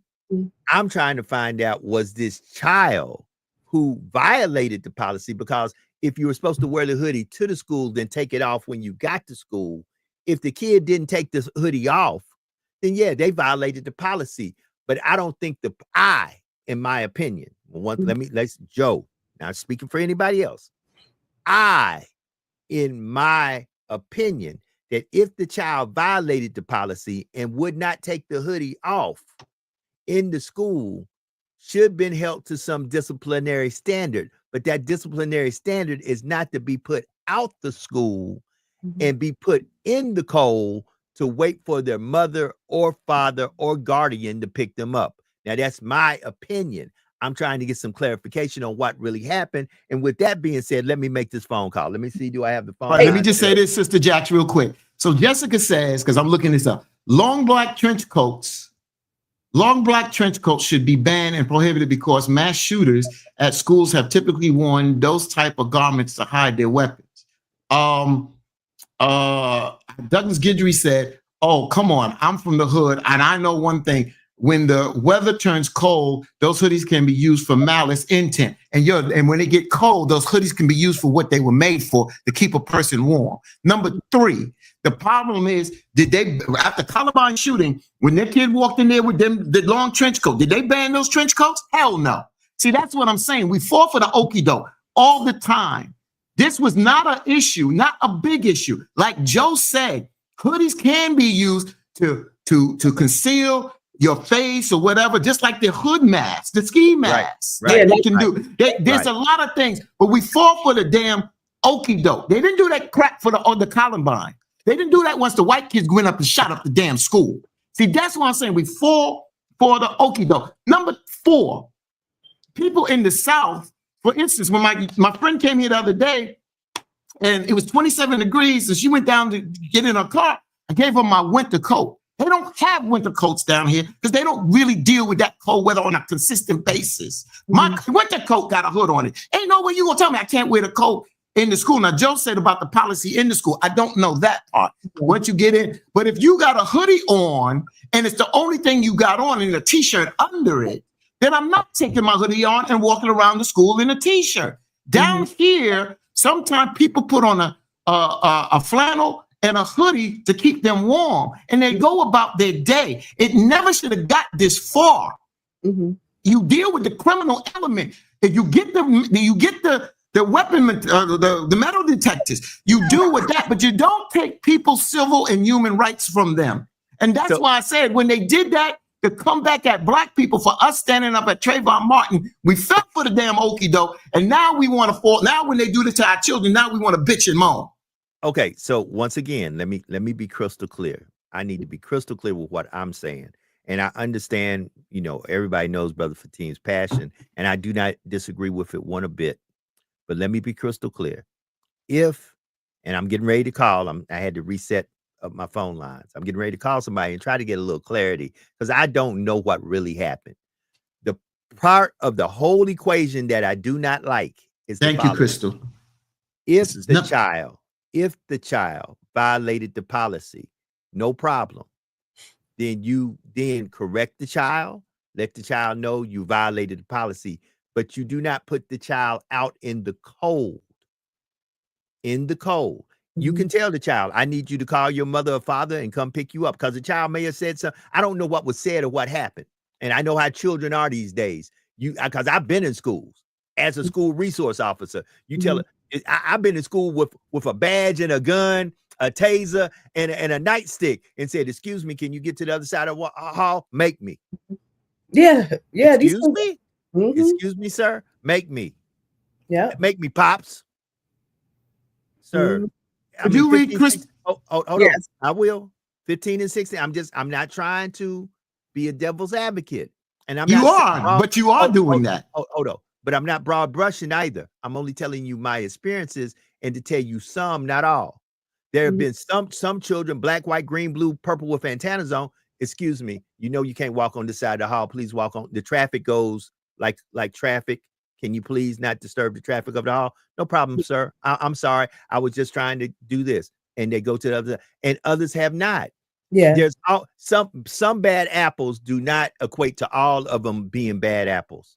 Mhm. No matter what the color they are children, and children will do what children do. They will test you and try you because that's what we did as children. That's So, right. And you know what, Joe? Let while me you doing that, I'm trying to get this phone call. Go ahead. let me read Jax. comment real quick. Crystal Wood says hoodies have been attached to the urban areas as another form of stereotyping and profiling Black and brown people. Hoodies are an article of clothing. Damn So, right. yeah, so you know what, I find it interesting because like Joe said, you know, in terms of working in the schools, you know, I work within, you know, different schools and do different, you know, programs and stuff, right? So there have been times where I've had to tell my kids in the classes no hoodies on. And granted, the kids are strictly in my classes because they stole a car, they had a gun charge, they were stealing. So I'm not telling them to take off their hoodie because of those charges. I'm not afraid of my students, right? But when I tell them take your hoodie off, because you know what happens sometimes? They'll have their hoodie on, they'll have their head down, they'll be playing on their phones all day. So imagine sometimes teachers in a classroom trying to teach and the kids have their hoodies on. Sometimes what they do is they put their hoodies on and put their ear pods in and try to use the hoodies to disguise it as well. So although hoodies were a form there's a plethora of things. So, but once again, let me try to see, can I get this person? Hold on. Let me see. I got phone lines. Are they up? So, are they up? So yes. Okay. Let's see will this person answer. Let's see will this person answer. We're going to hope they do. And they may or may not. Like I said, I haven't spoken to this person in a minute.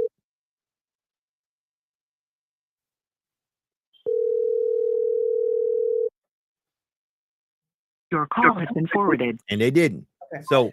So let me do this. Let me make a clarion call and we'll keep the conversation going. Phone lines are open, 225-250-8770.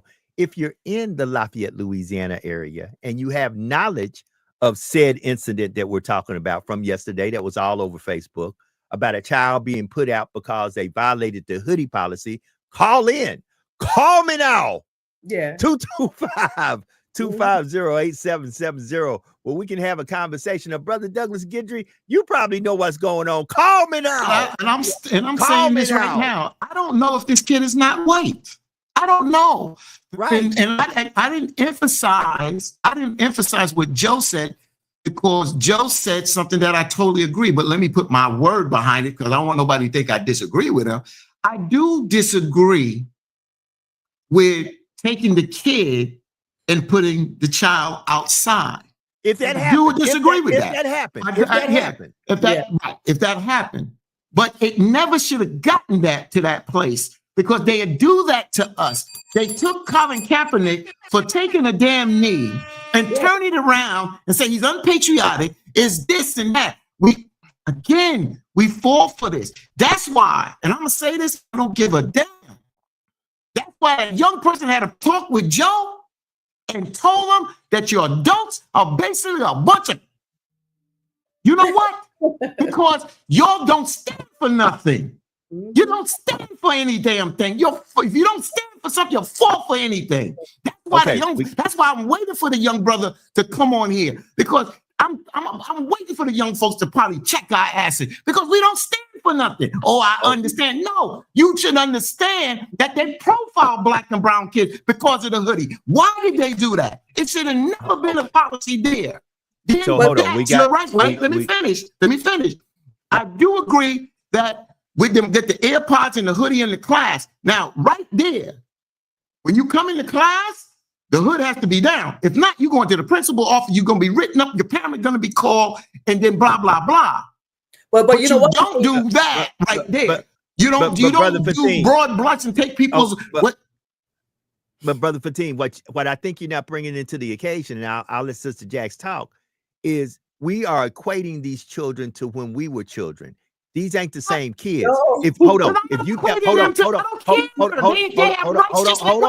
Fatim. Hold on. As I get ready to bring in this phone call, hold on. What I'm saying is, back when you and I were a child, a person say, take your hoodie off. You took your hoodie off. These days, Sister Jax tell a kid, that kid might get up and punch Sister Jax in her face.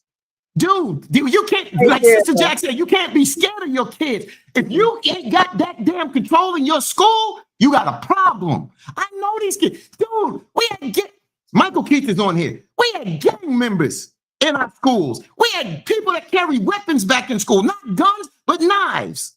But not like today, Fatine. I'm telling you. Something about the day we scared about goddamn kids, y'all. Stop it. Fatine,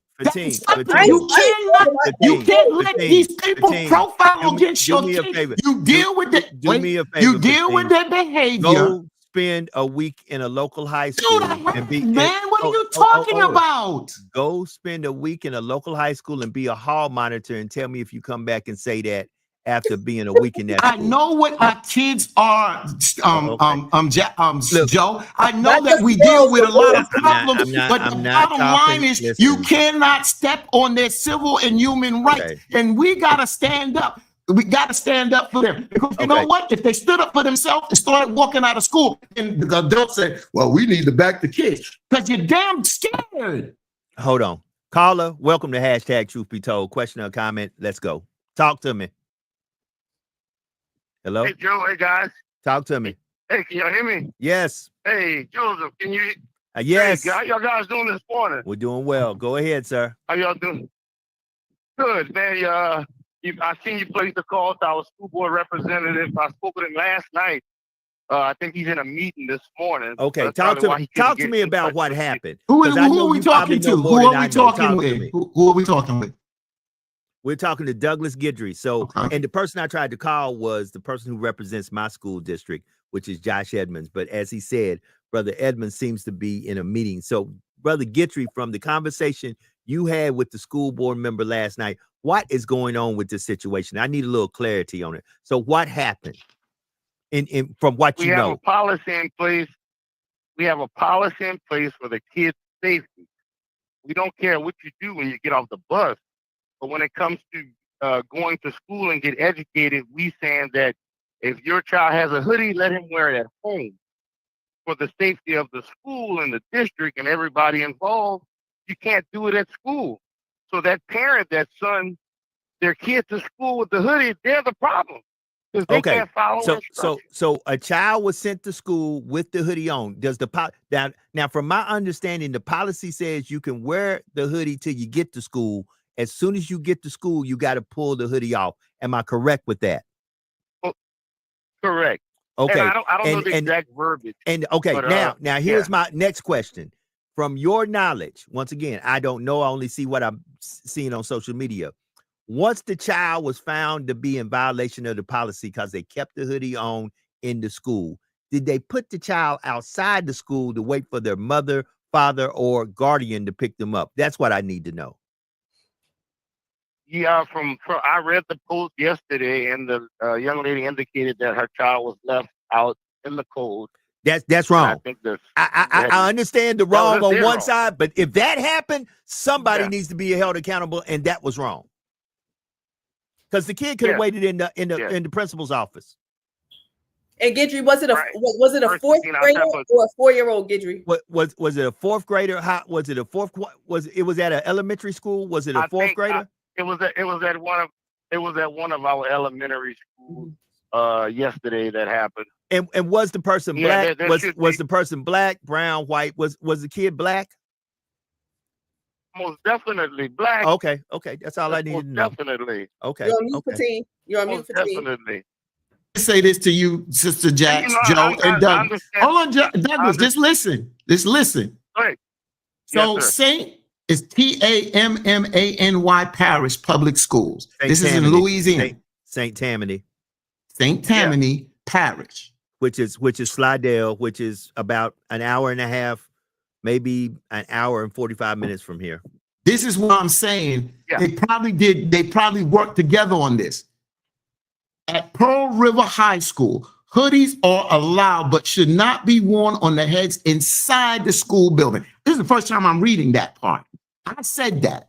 They may be worn outside during inclement weather as determined by school administration. That's why I'm saying you cannot take these kids' rights from them. But when you come in that school, then you can't wear that hood over your head. You can't do that. But you cannot tell people, but they come up with these laws because the parents don't speak up or they don't have enough voice on the school boards to allow this. And then they profile our kids. That don't mean we don't have problems with some of our children. But when they profile black and brown kids and they use this as weaponization against us, We don't see it. So brother Fatim, I'm past the hoodie part. Like I said, the policy is the policy, and at the end of the day, laws are laws. That's why I always tell No, but folks, some laws are unjust, Joe. I hold can't on. get past that. And brother Fatim, I completely agree with you. That's why we need to be very careful who we vote into office. I say that all the time because those are the people who makes the laws, or the folks that we have voted in office that don't say you can't do that law. That law is unjust, because many times we vote people in office and they sit there very passive while these laws are being passed. So let me go back to my real issue of this situation, since it's in my city and I brought it up. I have an issue with the young person being put out in the cold to wait for their mother, father, or guardian to pick them up, because you cannot tell me that you could not, unless something was going on. All these schools have law enforcement officers that are inside the school, that if this child was being unruly, you still could have put them in the principal's office and said, you're here until your guardian comes fix you up, since you done probably, I don't know what was said or what happened, but since the child did not want to comply with the policy. Just because there is no compliance does not mean you put them out in the cold to wait for their parent, guardian, father, parent, guardian to pick them up, because that is wrong. That's where I have a problem. The policy is the policy. We need to address that at another level. But this inhumane treatment of a human being, to put them out in the cold weather to wait, when all you had to say was stay right here at the door at the hall. You could have had somebody stay there with them or put them in the principal's office until they were retrieved from the school. I now have a problem. Brother Gitry, talk to me. Is that how you feel about that part? Well, that's an administrative issue. That has to be dealt with the principals and the teachers. The school board has done their due diligence to protect the school. They're saying, you have a hoodie, don't wear it at school. Don't wear it in the school. So that's an issue that with the principal and the teacher. Okay. Yeah, it falls on that principal. And I understand that, but I still say, because it is a part of the school system, I think, like Brother Marcus Allen, I don't know if Marcus is in the chat, we've seen all these lawsuits jump up now in New Orleans from the terrorist attack. I think if this mother or parent or guardian consult somebody legal and say, wait, you put my son or my daughter, because I don't know what's this, a male or a female, but you put my son or daughter out in the cold to wait for me because they violated a policy. Why couldn't they stayed in the warm inside the building until I came and got them? See, somewhere along the line, I feel like there has been a mistreatment of a child. And guess what? Yes, yep. What I don't know what elementary school this was, because I haven't read all the comments, but yes, I think the teacher, the principal, the assistant, everybody is responsible if you put a child out in the cold to wait for their parents. That's unduly punishment. That's like, okay, you didn't want to, maybe the child got sassy and said, no, I ain't taking off my hoodie. My mama or daddy told me not to take off this hoodie. Fine. Call your mom and dad and tell them to come get you. No problem. Now here comes the part. You call your mom and dad to come get you, then they do this number. Now go outside the school and wait for them to come to get you. Oh, wait a minute now. Wait a minute. You're going a little bit too far now. In my opinion, you're going a little bit too far. I don't care how sassy the kid was. That's a child. You're an adult, and you wouldn't want nobody to put your kid out in the cold to wait for your ass until all of a sudden you had to come pick them up. I said what I said. I'm just saying, Douglas, right. I'll be over there right now having a real word with the principal, the assistant principal, my school board member. Be exact, me and the superintendent would be having a word if it had been Joe Dupree's child. Now, question, right. Joe and Doug, do they wear ski masks a lot in New Orleans, like every day? Well, I mean, in Louisiana, in my parish, yeah, our parish, it's strictly prohibited. Yeah, you can't do that. Just keep in mind, we're dealing with the same school board that is strapped for cash and was in the process of closing schools, but because the white students came out and said, no, please don't close our school.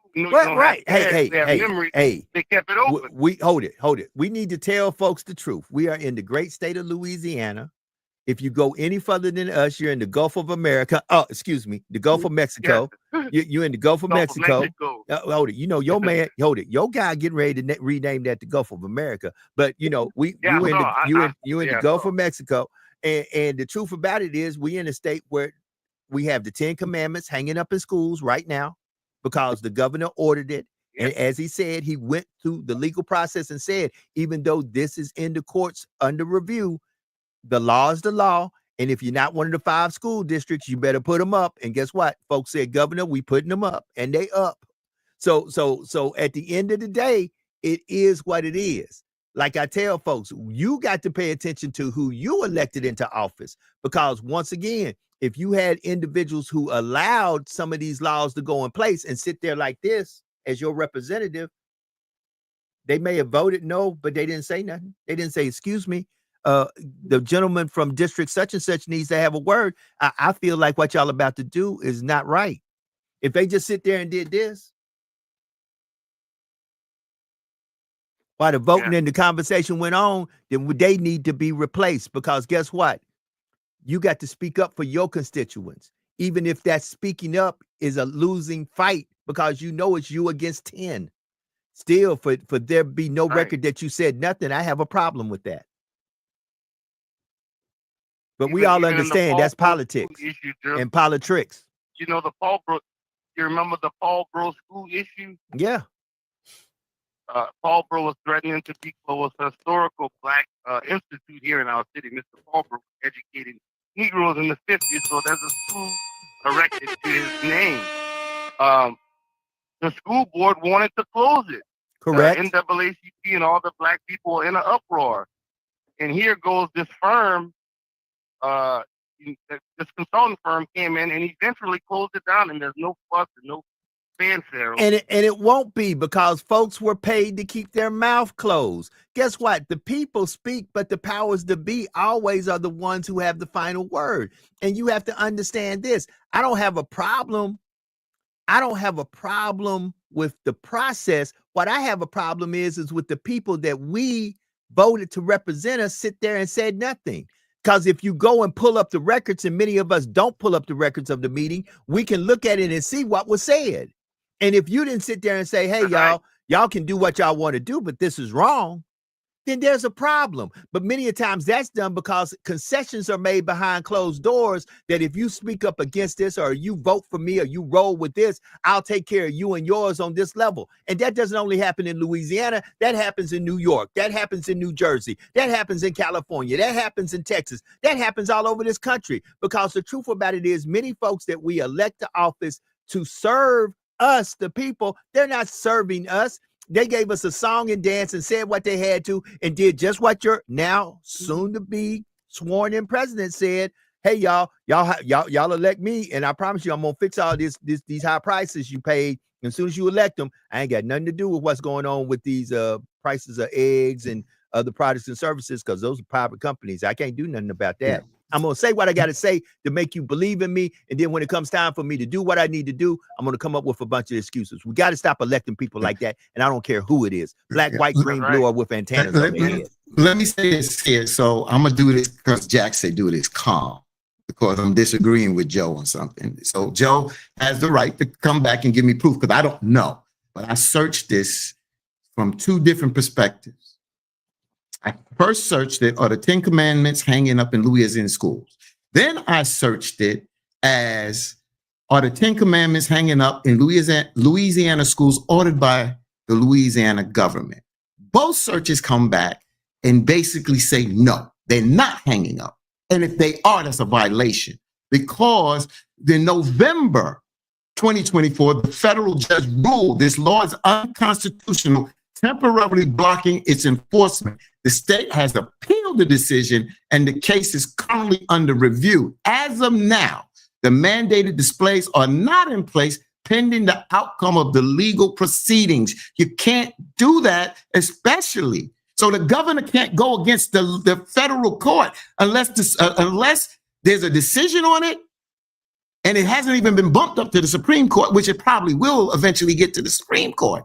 So Joe has a right to come back. But Joe just said in his summation that the governor has ordered it, and they're hanging up now. And from what my research, as of November 2024, they are not hanging up in the schools. Well, let me do this. Let me go into a couple of schools that are not involved in that today, and I'll check and see, because I may be completely wrong. But if I'm right, then I'll take a picture and we'll show the picture Please. tomorrow. But at the Please, end of the day, and trust me, but at I'll the be end of on the it and let me know but- what school it is. and listen, hold on. But Brother Guitry can testify to this. I'm pretty sure that I'm right that Governor Landry and the AG, the Attorney General, said only the 5 school districts that were not to uphold the ruling are the 5 that are in conjunction with the lawsuit. Everybody else was supposed to do Right. what was supposed to be said. And that's just me. Maybe I didn't hear that press conference correct, but Doug, did you hear that also? I heard it. Okay. Yeah, and I read it recently. Okay. In the I just- article. So where did you read it? I just need to know where you read it. That's why I gave Joe a chance and Douglas get it to me. Because Google and chat might not know everything. But Yeah, but well, let me that's say what this. I'm saying. That's hold on, why but I what I'm said- going to but what I'm Yeah. going to do today is I'm going to go to a couple of schools that I know are not in that school district, and I'm going to see, or I'll ask the principal, hey, did y'all put up the 10 commandments? And if he said, yeah, I'll come back tomorrow and say, hey, this is what happened. If he says no, I'll say, I was wrong. Fatim, you were right. I don't have a problem with that. But I know Are these schools that are outside these districts? Are they state schools? Are they regular public schools? I'm not sure. Because if they're brother. not public schools, then I can't remember. I told you a Christian school can do it. Other schools that are not mandated by under the public, when they get public funding, then they are mandated in this lawsuit. Well, you got to understand this. A lot of folks don't understand the following because a lot of people, just like in civics, don't understand. Charter schools get public school funding. So, But they're not public Right. schools. But Hold they're on. not public schools. charter They schools can get set their public- own rules. Okay. Charter schools get public school funding. You're Right. right. But once again, let me find out, Brother Fatim, because Just find out, because I'm hold on. dealing with the public Brother, schools brother, only. I'm brother, only dealing brother. with the public schools. Brother, I may be wrong. And if I am, like I said, I know I heard the press conference. I know Brother Guitry just backed up that I heard the press conference, but it may not be going on. Maybe it was just a bunch of talk. So we'll see. I'll find Appreciate out. it. That's all. and I'll That's let why you I know. didn't jump up. I was cool because I don't want to come at somebody. I just You need to muted know. that. So Go I ahead. can be, I just need to know. Yeah, so I'm looking at a BBC article actually from June, and it says every public school classroom in Louisiana has been ordered to display a poster of the 10 Commandments, a move that civil liberties groups say they will challenge. The Republican-backed measure is the first of its kind in the U.S. and governs all classrooms up to university level. I didn't realize that. Mhm. That's Governor June. That's June 2024. November is when the federal court came out. Right. Yes. Right. Yeah. So But look, I didn't we'll even realize just it was at the university listen. level. We'll find out at the end. Now, back to this child, Uh, which to me is much more important than the 10 Commandments at the present moment. I think we're all on the same page. I think, I don't know. I mean, again, is there anything else to say? That was wrong. And the school needs to be held accountable for putting a child out on violating a law. And if they violated something that was criminal, then you call the police and their parents. But Well, this kid violated a school law, didn't do anything that was criminally neglect, that the cops got to be called. So to put him out the school, you're right, Joe. Well, the cops are There's in the not school. much to say. Yeah, don't do The that. cops That's are all in the to it. school.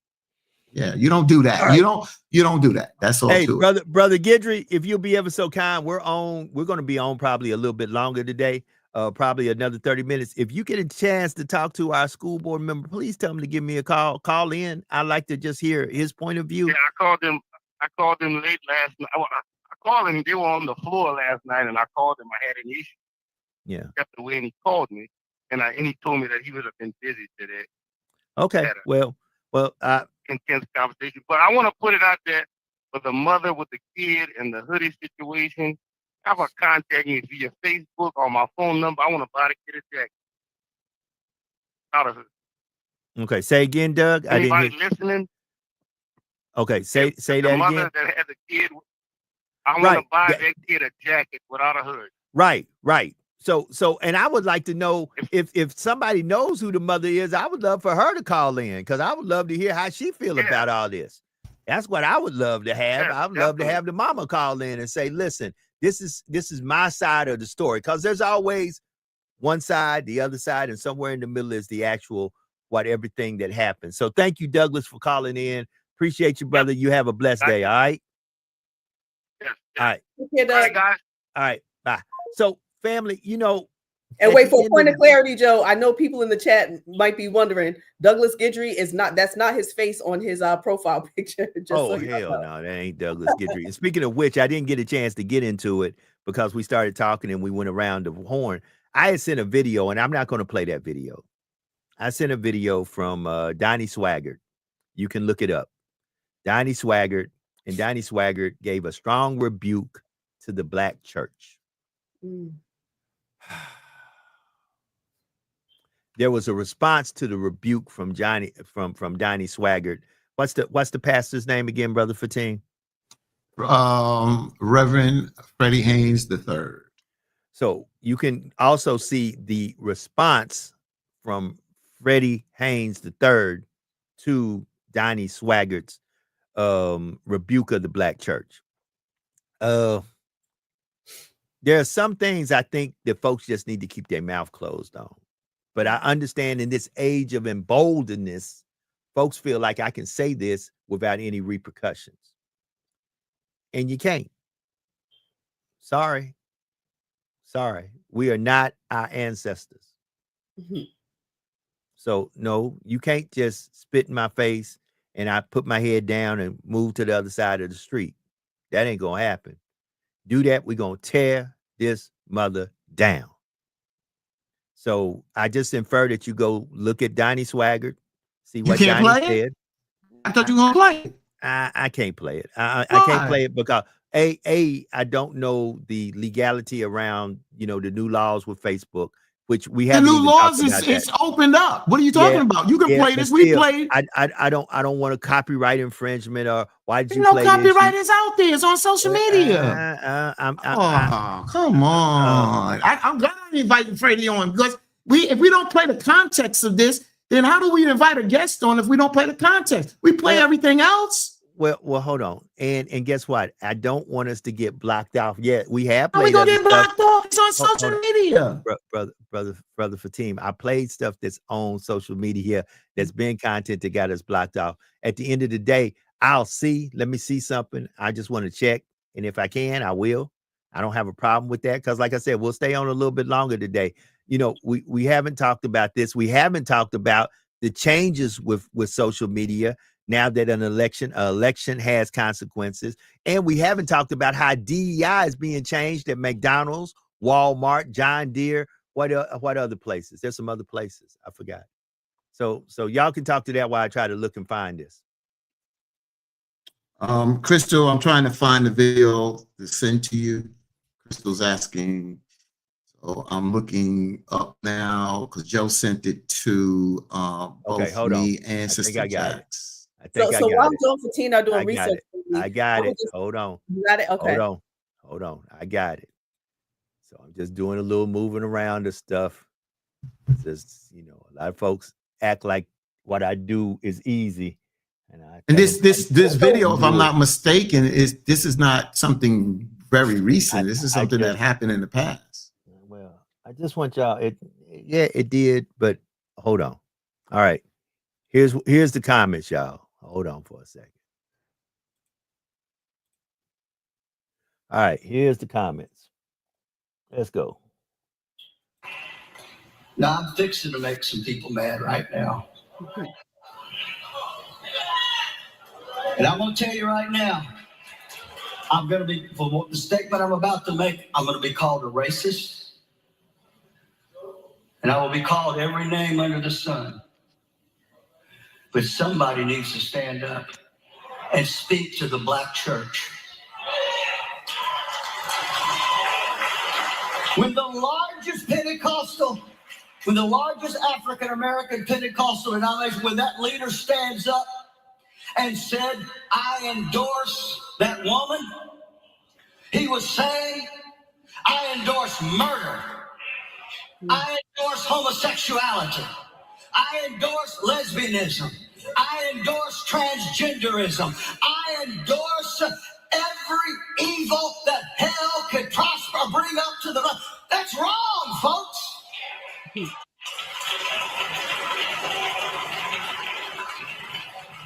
And the black church votes predominantly for the party that is anti-God. What's going on here?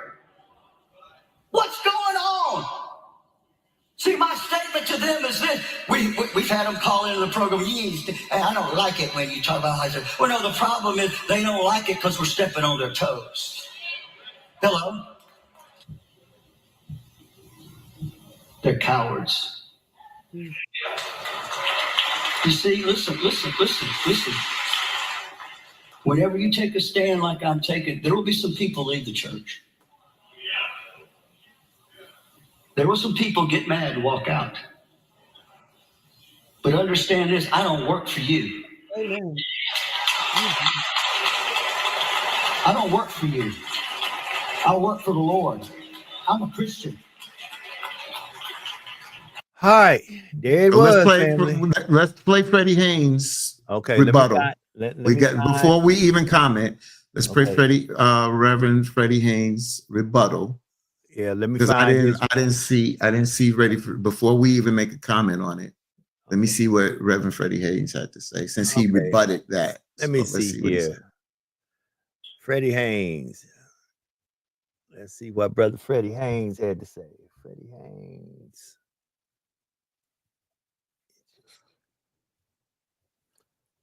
You know, y'all could be talking about something else while I'm looking this up. Nah, because this thought no.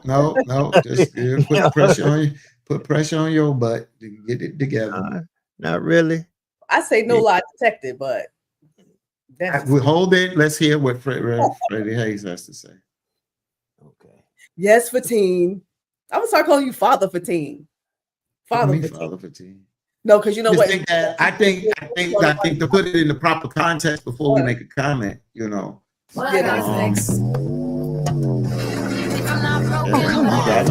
You break it.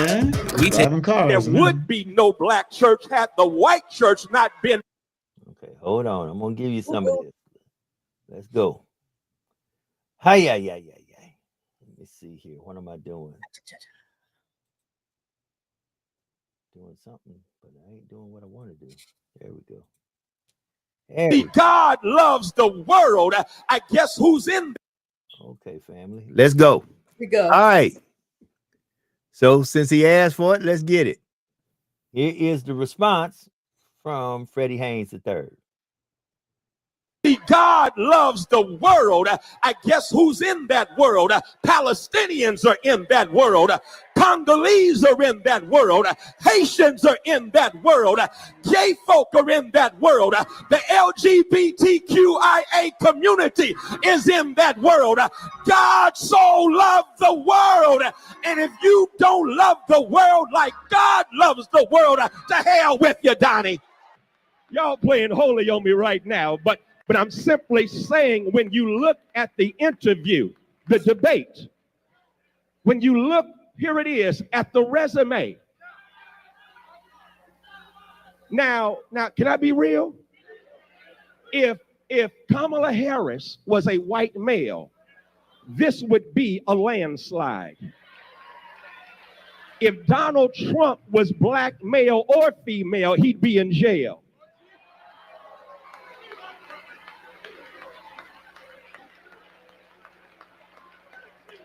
We're dealing with headwinds of a country that was born in the sin of a genocidal takeover and shaped by the iniquity of anti-black racism. Set the stage for Jim and Jane Crow segregation. And y'all, they have children who are still doing the dirty deed of toxic theology. I saw yesterday that one Donnie Swaggart, who is the son of Jimmy Swaggart, had the nerve from his perch of privilege and prejudice to stand up on a Sunday and call out the black church. Wait, what? He called out the black church. He said, when you support her, didn't even call Kamala Harris by name, but said when you support her, you are supporting sin and evil and supporting all kinds of stuff. Y'all, I'm tripping as this white boy is calling out the black church church. Now, let me park here parenthetically and hope that old Donnie tunes in. Donnie, come here for just a second, because first of all, the fact that there is a black church is a judgment on white Christianity, because there would be no black church had the white church not been more white than they are a church. Oh, I'm on one tonight. I'm letting y'all know that right now. And Donnie, my sisters and brothers, had the nerve to call out the black church because in his mindset, we're supporting Kamala Harris while the white church is supporting Agent Orange, because somehow Agent Orange is the candidate of their God. I get that, because their God ain't my God. My God is the God who showed up in Exodus on the side of the oppressed. My God is the God of divine justice. My God is the God that so loved the world that he gave his only begotten son. You see, God loves the world. I guess who's in that world? Palestinians are in that world. Congolese are in that world. Haitians are in that world. Gay folk are in that world. The LGBTQIA community is in that world. God so loved the world. And if you don't love the world like God loves the world, to hell with you, Donnie. Messing me up There we is go, that family. there are headwinds we are dealing with at. Yeah, there we go. There we go. All right, Sister Jax. I mean, you know what? I'm not gonna dig too deep into it, but you know that the white man actually, to me, he was telling the truth. He was telling the truth. I mean, you know, listening to this other brother makes me feel like I'm so glad I left the Christian church, which I was a part of the Christian church for my entire life. But yeah, so to me, I don't see that white man lying. Okay, so this is a good place to be. A good place to be. Can you dig us just a little bit deeper, Jax? I just want to know your. I don't know if you can dig any deeper, brother. Fatim, mic is yours. All right, so I've said this before, and I had to understand this before. I don't make no excuses. Those that follow the Bible and follow certain things in the Bible, there are certain things that are not of the world. There are certain things that are not of the world. And if you live by that, it's understandable. But we're not governed by that. Mm. And everybody is not a Christian. And if you let's deal with the banner of Christian, because it's dealing with Swaggart and don't be I'm gonna give them their proper titles. Reverend Pastor Swaggart and Reverend Haynes. My man, Reverend Haynes. Because I know Reverend Haynes, let me just put that out there. I know him very, very, very, very well. Again, I've seen certain things in the Bible that I believe in, but we're not governed by that.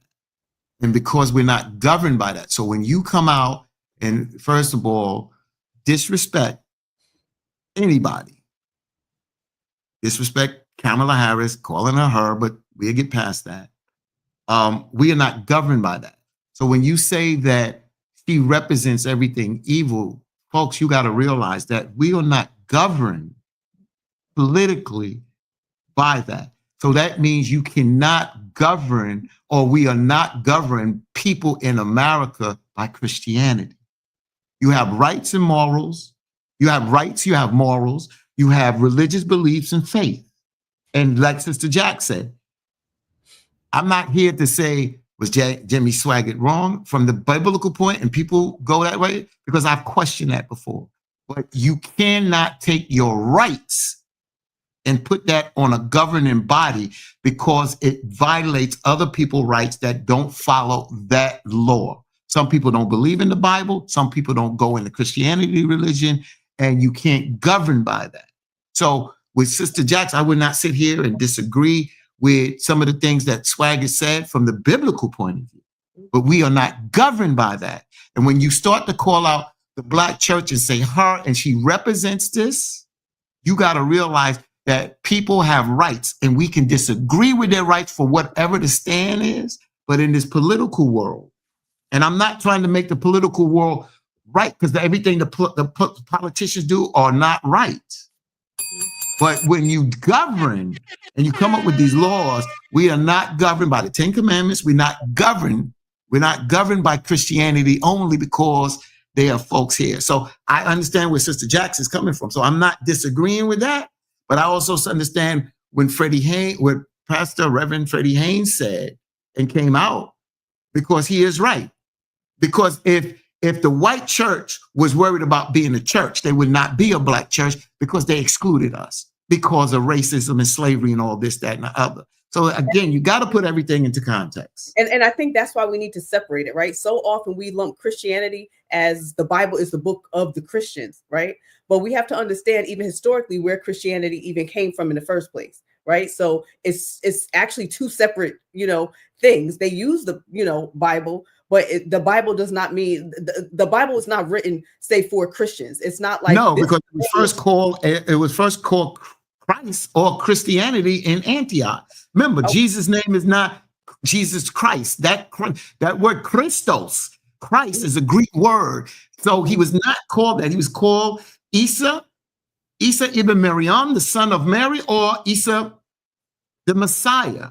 So you're right, Sister Jackson. Continue. Go ahead. Continue. You're right. I think first and foremost, we have to understand that. So for me, I live my life governed by scripture, right? I do my best to follow God's laws, statutes, and commandments. However, we know scripture also tells us there are laws of the land we have to go by. But my moral compass is deeply rooted in the Bible. So if, I love whoever, you know what I'm saying? But if the Bible says we ain't supposed to do this, like I can't just say I'm against, this set of people, but I'm okay with people that steal and kill and fornicate and all this and that. I have to, if I'm going to go with the Bible, either you in it or you're not. So for me, I try to live my life where I'm in it, and I would not hold people accountable for whatever it is they do. That's their life. I got my own mess in life that I have to deal with. And let me just say this, Jack, you live your life according to the Bible, but you know that from laws here, that if you have to go to court, you understand I control of me and my soul and my spirit. This is the way I live my life, but I cannot take my life or lifestyle and put on someone else. And you know that part you understand and respect that. And that's what you're saying. Exactly. That's it. So that's why I'm saying Freddie Haynes is right from what he's saying. Jimmy Swaggart, from his perspective, coming from the biblical point, he's right from his perspective. But when you call out Kamala Harris and then say as a politician that she's wrong and represent all that, I have a problem. So in this book, in this Bible, it speaks of a man that was named Saul, who did all manner of wickedness and malice against the church. He then, through an experience on the Damascus Road, became Paul. I am very weary of folks who are quick to pass judgment on folk in the state that they're in, because the Most High can change anybody to suit his purpose at any given time when he chooses. The same man that might persecute you today may be the same man laying hands and praying for you tomorrow. The biggest problem I have with both sides of this debate between Pastor Swaggart and Reverend Haynes is that neither one of those conversations come from a place of true godly love. First of all, Pastor Haynes was given a response, and I respect his response because his response was spot on. So let's talk about the first thing that set this response off was what Pastor Swaggart said. And Pastor Swaggart, many a times, as much as we say what we say, should sometimes say, you know what, I'm not God, but from what I've read and what I understand, this is how I see it. Because when you say that God himself has empowered you to tell the people, because a lot of times we be prophet-lying, not prophesying. Let me make that crystal clear. A lot of times y'all be prophet lying, not prophesying. Mhm. God ain't told y'all nothing. Y'all know what needs to be said to get what y'all need to have got. Mhm. We got to be more truthful about something that hit my spirit this morning. I said I wasn't going to say it, but I'm going to say it. A lot of y'all don't tell the whole story, and y'all say, God did it. Y'all don't tell the whole story. Y'all show up and with a new car, a new house, all of a sudden a little money in your pocket, God did it. Y'all don't tell people you went and took out 50 million payday loans. No, you tell everybody God did it. Y'all got to stop all this prophet lying and start telling the truth.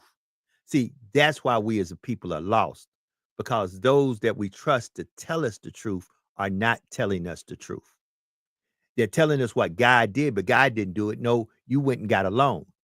Now, God may have blessed you to get the loan, but tell the truth. Say, look, y'all, I couldn't get a loan and I went and got a loan. But no, y'all try to make it seem like some mystical money just showed up from nowhere and God did it. No, y'all got to start telling the truth, because many of y'all don't tell the whole story. Y'all don't tell the whole story. Y'all talk about, oh, I laid hand and I was healed. Yeah, you laid hands on them and you prayed, but guess what? They took a lot of medicine too. They sit down and dealt with a lot of doctors. They went through a lot of chemo radiation treatment. Y'all don't tell the whole story. And guess what? I believe God is in everything, but tell the whole story. Where I just don't believe some mystical, magical thing happened. Tell everything that happened. But sometimes y'all don't want to tell everything happened because y'all want to look like the grand prophet, teacher, preacher, bishop, the elder that has so much of this in you. Guess what? A lot of you are so much full of lies. That's why folks don't want to follow you. I love what Sister Jack says. I don't consider myself Christian. I follow the scriptures and I read it for myself. Amen. Amen. I ain't got no. So go to some of the comments, brother. Continue. You always go to the comments, man. Go to some of the comments, bro. I mean, we don't have a heaven or hell to put nobody in. So everybody has their own walk. You know, I mean, hey, we're gonna stay on. We're gonna stay on longer. The school board member's gonna call in. Yeah, nice. We're gonna stay on until he calls in. You know what? So it's a beautiful thing, though, because we're all different than how we once were, right? And every day we're dying slowly, right? We're dying slowly to become a better person. I mean, you look at Malcolm X. People could have judged Malcolm X for how he was in the past, right? Detroit Red. Detroit Red. Come on. A gangbanger, thug, you know, drug dealer, you know, like all of that stuff. They could have, blamed him and castrated him for that, but he still turned his life around to start doing the right thing and to live more excellent and to live more righteously. So you can't kind of always shine the flashlight on this is who he was. Let's talk about who he is today. So like you say, go ahead. The Paul and the Saul, and understanding this. Many a times our problem is we hate the message because of the messenger. Mm-hmm. See, a lot of us, we couldn't receive it. I have learned I can literally go and have had this happen. I have been on the side of the road with a person who was homeless with a sign, gave him $1, and they gave me a word of wisdom that most folks wouldn't receive because it came from a guy on the side. See, many a times because we have prejudice, issues, situations, opinions with certain folks, we won't take the truth from certain folks. I love what Brother Fatim said. From both sides, Pastor Swaggart and Pastor Haynes, there are truth. That's right. That's right. And you know what? We have to have enough self-esteem and confidence within ourselves to say, you know what? I can change. I know people are going to, because guess what? When you change, people are going to talk because people like the old you. If you were an alcoholic or a drug addict and you went to a family gathering or party, a celebration, and you're the life of the party, everybody's loving you like that. But the moment you say, you know what, I'm not going to get high no more, or I'm not going to drink no more, you go to those parties and you still fun, but you ain't still on 10 like you used to be. Now nobody like when you come around because you're not that same person. Hey, let me get in here. Let me get in here. Come on. So you're right. But that's why when me and Joe went back and forth on Donald Trump, until he changed, everybody has a chance to change. And that's true. But until you change and you haven't changed, I ain't giving you crap. When Detroit Red was Detroit Red, ain't nobody gave him crap. And he knew the way he was going, that if he didn't go to jail and was exposed to the teachings of the Honorable Elijah Muhammad, then he probably wouldn't have changed his life. So everybody has the potential to change, but I am not giving it to you until you do it. You have the potential, but the question is, will you do it? And that's the bottom line. And Brother and that's Fatim, when the confidence I have something that I think we all have. We just don't say it. I have a part of me that always hopes that light is shined on you and that you come into the revelation out of the darkness and into the light. It's one of the foundations of our fraternal order. I want you to come out of darkness into light. And Sister Crystal, can the devil do that? Can the devil do that, Joe? I'm just asking.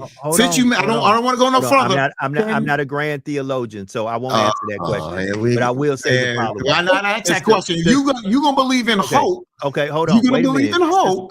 Sister Crystal put something out here that I think was very powerful. There's a lot of quiet comments I didn't get to yet. So okay, wait a minute. She said that's right. Grandmaster Jay is a powerful messenger, but many people will not receive his message. Even though Jimmy Swaggart, like I said, many of us are like herds and much like the mice with the Pied Piper. We really don't agree with what's being said or what is being propagated. But guess what? We don't want to for being ostracized or being put up. See, a lot of you can't stand by yourself. Exactly. You stand by yourself. So you blend in with a crowd that makes it that you just go along to get along. But you can't stand. See, you can't stand. You talk about Jesus as the Christ, but you couldn't stand the persecution that he went through. Even his own disciples, he said, "Oh yeah, y'all rolling with me now. Why the miracles and the blessings and the folks are Yahweh. But when the day comes, the crow gonna hit the chicken gonna rooster 3 times. You go, man, I don't know that dude. That's right. Us. That's us. You good with folks when they good, but when the world is against them, you act like you. Nah, man. Who, man? Were you? No. Aren't you one of his? No. Exactly. See, and the truth about the matter is, that's why some of y'all, all I can do is look at y'all and pray for y'all and have hope for a better day. Because y'all know y'all faking and jaking. Because the truth about it is, when the real bullets start flying and the real war breaks out, you not fighting nobody. You acting like you Billy Badass on here. And like I said, some of you come across like y'all the dragons in Game of Thrones, but I know behind the veil, you Puff the Magic Dragon. You looking like the mascot from the Indianapolis Colts, blue. So let me get to some of these comments before the gentleman calls. Douglas Guidry says, y'all better leave the Swaggart family alone. That's Eddie Bonnet people. He laughs out loud. Eddie Bonnet says, what I miss.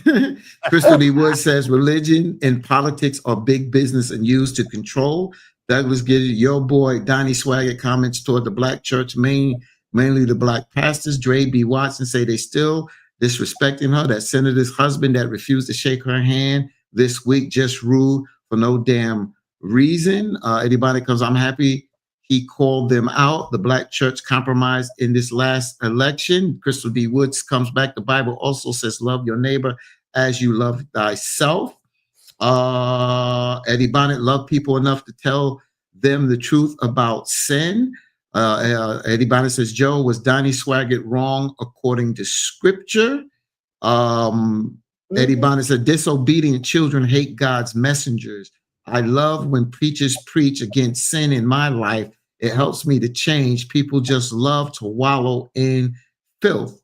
That's truth there, brother. Michael Jenkins said, we're all spiritual. I'll leave that alone right now. Crystal D. Woods, Joe put that up there about Grandmaster Jay is a powerful messenger.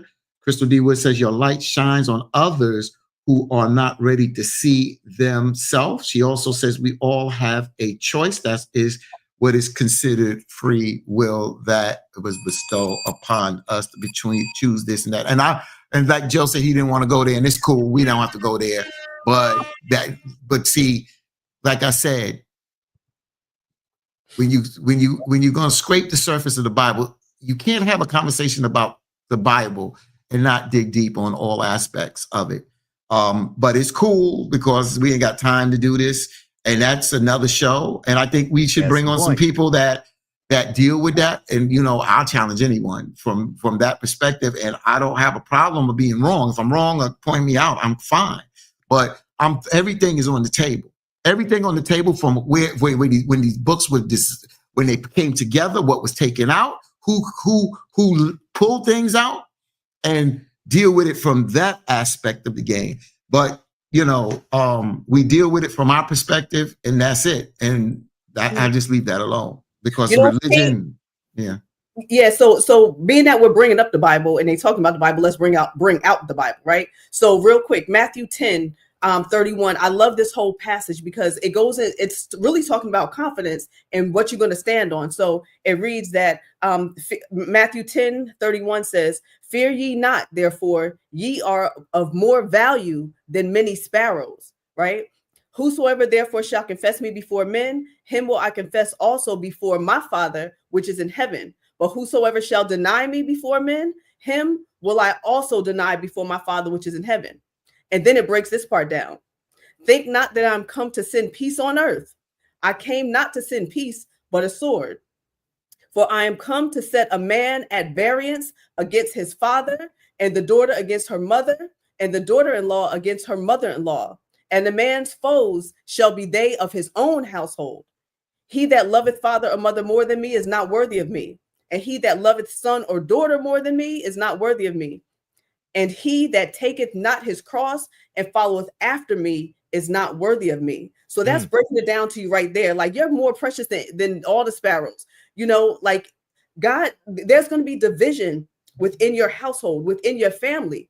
So you have to decide, are you going to pick up your cross and follow after God? Or are you going to worry about following after your mother, your father, your mother-in-law, your kids? You got to figure out what you're going to stand for. And if you say you rock with God and you follow, the Bible, if that's your holy book that you follow it. If not, keep it moving. But you can't be like, well, I follow this, but I ain't going to follow that. Well, I don't want to follow this. So Jax, let me just say this, because I get adamant with this part. Mm-hmm. Let's deal with the Bible. Yep. Let's deal with it just right there. Mm-hmm. So when you was going in Matthew, you went a little farther than I wanted to go, but I got it. Yeah. Go back to the time in the Bible where it talks about Jesus. You got to realize you're dealing with Julius Caesar, all of this Roman stuff, this Roman stuff. Mm-hmm. So what was Jesus? Jesus was standing on his father, on his father's word. And the Bible, he wasn't preaching from the Bible. The Bible wasn't there. Mm-hmm. Not like what Joe held up. That wasn't there. Let's be real. The Torah. Exactly. Right. That comes from Moses, Musa. Mm-hmm. So if you look at it, because remember, what did Jesus say? He said, "I didn't come to change the laws of Moses. I came to fulfill those laws." So he never came to change those laws. He came to fulfill that. That's Jesus' word. I don't need to pat myself on the back. I know that. Wait, let me just finish the point. Tell you they done away with though. Because now, Jax, I'll break that down. We'll break that down. We'll go to that. He did not come. Jesus said, read it. He said, "I did not come to change those laws." Right. I agree. Right. So I don't want to lose my thought. So you look at Jesus and where he was, and you look at the Roman Empire and where they were. So the Roman Empire represents what? The Roman Empire represents Babylon. Our government. Mm-hmm. Just say our government today. Mm-hmm. So if you're going to roll with the Bible, I'm sorry, and I'm not coming at you, Sister Jax, but I've said this to you before. If you're gonna roll with because you become a hypocrite. I understand how hard it is, but if you're gonna deal with the Father in the Bible, then deal with it and come out of her. That's what he means. Come out of her. Come out of the world. Exactly. And deal with the Bible, and then don't deal with the political system. Don't deal with these laws. Set up your own camp and live the laws of the scriptures, and don't be governed by the laws of man. I mean, by man, because that's what it is. But what we do is we're hypocrites because we don't do that. We play both sides of the fence. We say we follow the laws of the Creator, and that's choice. But we are still in the world, course. doing the man's bidding. And if the Bible is correct, it's gonna come back, and it ain't gonna play games with y'all that are playing both sides of the fence. You got one foot in hell and you got one foot in heaven. Oh, I'm cutting everybody's foot. They got everybody's foot off. They got a foot in hell. So that's what I'm saying. If you're going to live your life like that, then that's cool. But don't be so judgmental, because we're in the world, and Jesus said, or it says in Revelation, come out of her. That's what it means. It means stop partaking in this here. And that's where Jimmy Swaggart is right there under that technology. But when you in the world, that's where Freddie Haynes is correct. So depend on what world you pick, and pick that side and live your life like that. That's the way you move. You're right. So when it says come out of her, it's talking about coming out of the sin, the fornication, and all of that type of stuff. Come out the worldly stuff, the materialistic, all of those things. That's right. And understand from my point of view on all of this, like I said, the thing that saddens me, and there was very good points on both sides. I'm not saying who I agree with or who I don't agree with, but anytime you weaponize the word of God as a tool of hate or a tool of division, I got a problem with you. You can tell the truth, but when you weaponize it, when you own purpose, now, key words I'm saying here, when you own purpose, weaponize this thing, preach the gospel and tell the truth, and live as a living example to show people the love of Christ or the love of Jesus or the love of God, however you want to say it. But here's the problem with a lot of y'all. A lot of y'all want to be the policeman of Jesus. y'all want to be judge and jury of Jesus. Man, a lot of y'all gonna get there in your final day and stand before the Lord, and guess what He gonna tell you? Man, I don't know, y'all. For me, that's you right. Can't be right if you can't be right talking from the Bible. If you don't start dealing with the truth of the Bible, I am not going to listen to some hypocrite son of a b if you don't deal with the wrongs of the Bible and correct the lies in the Bible. If you're not, then don't come to me preaching that. Don't come to me preaching that. So it is 30 minutes past the hour. I am so blessed to have a good friend of mine I haven't talked to in ages, who happens to be the school board member for District 5 in Lafayette Parish, Josh Edmonds, who just called in. Brother Edmonds, thank you for calling. How you doing, my friend? How you doing, Brother Joe? Good morning to you and your listening audience. Hey, good morning. So I don't know everything that's going on, Josh. You know, I have my own stuff I'm trying to keep together, but I had seen where there was a lot of confusion about the hoodie policy in Lafayette schools. We'll address that in a second. I also saw where it was alleged now, because I don't know if this is true, that a child violated the policy at one of the elementary schools, and that child was not only disciplined to have to go home, but was put outside the school to wait on their guardian or parent to pick them up. What can you give us some enlightenment on this whole situation and on the statement I made? If you can comment on it. If you can't, just let me know what you can and cannot comment on. Go ahead. Brother Edmonds, the floor is yours. What I can say, Brother Dupree, is that the situation that happened yesterday at Evangeline School, the administration is investigating and working on it. Me as a board member, I'm not speaking for any other board member or any administration.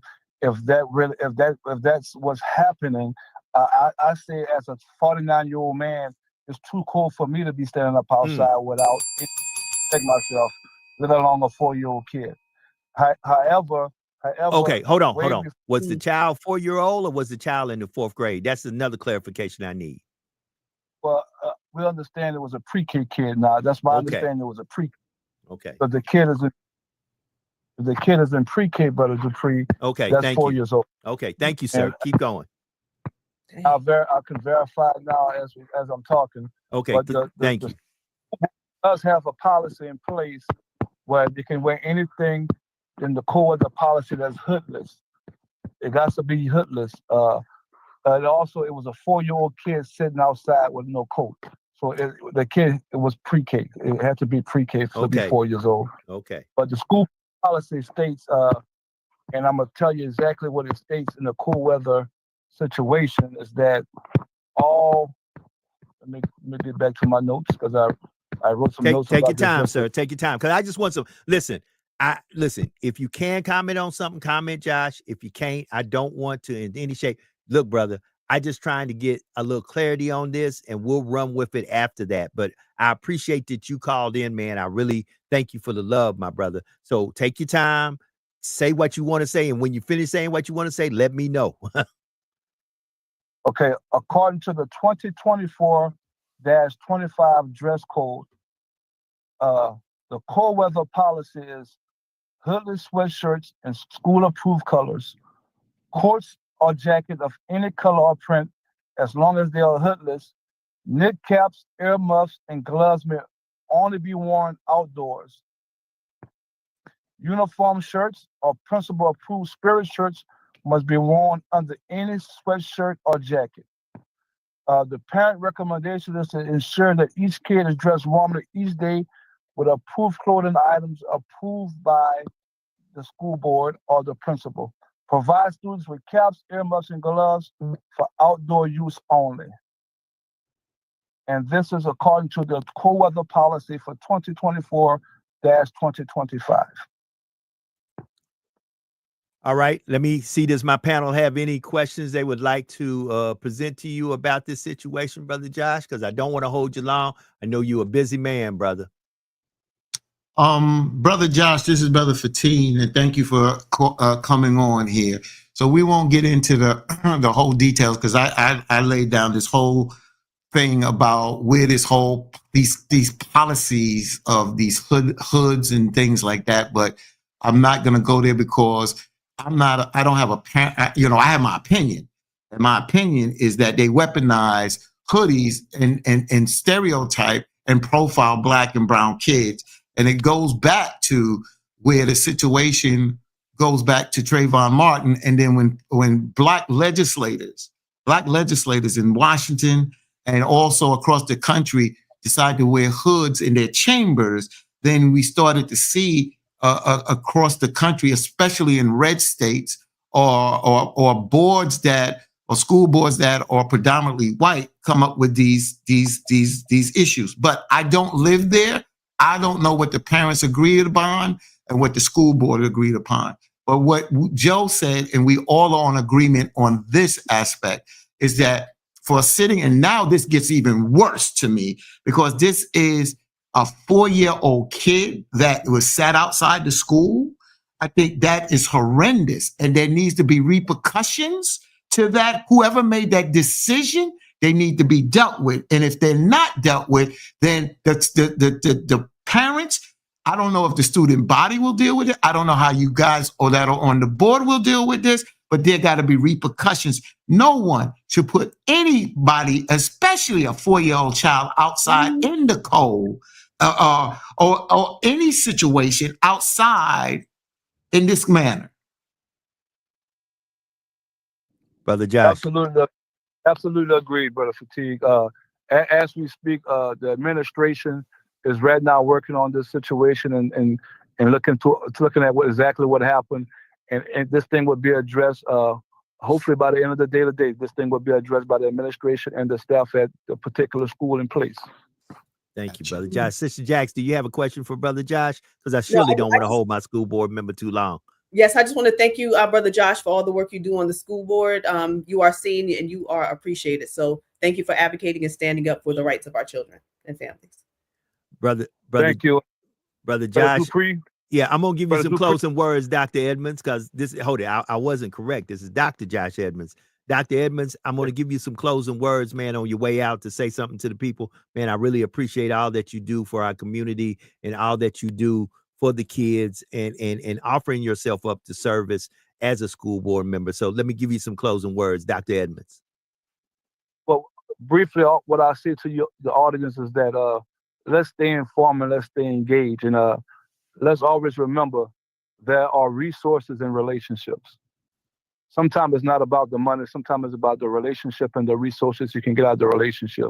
2024, as a school board member, my first year was wasn't challenging, but it was a learning experience with the Paul Bro situation and all kind of other situation with school closures and everything like that.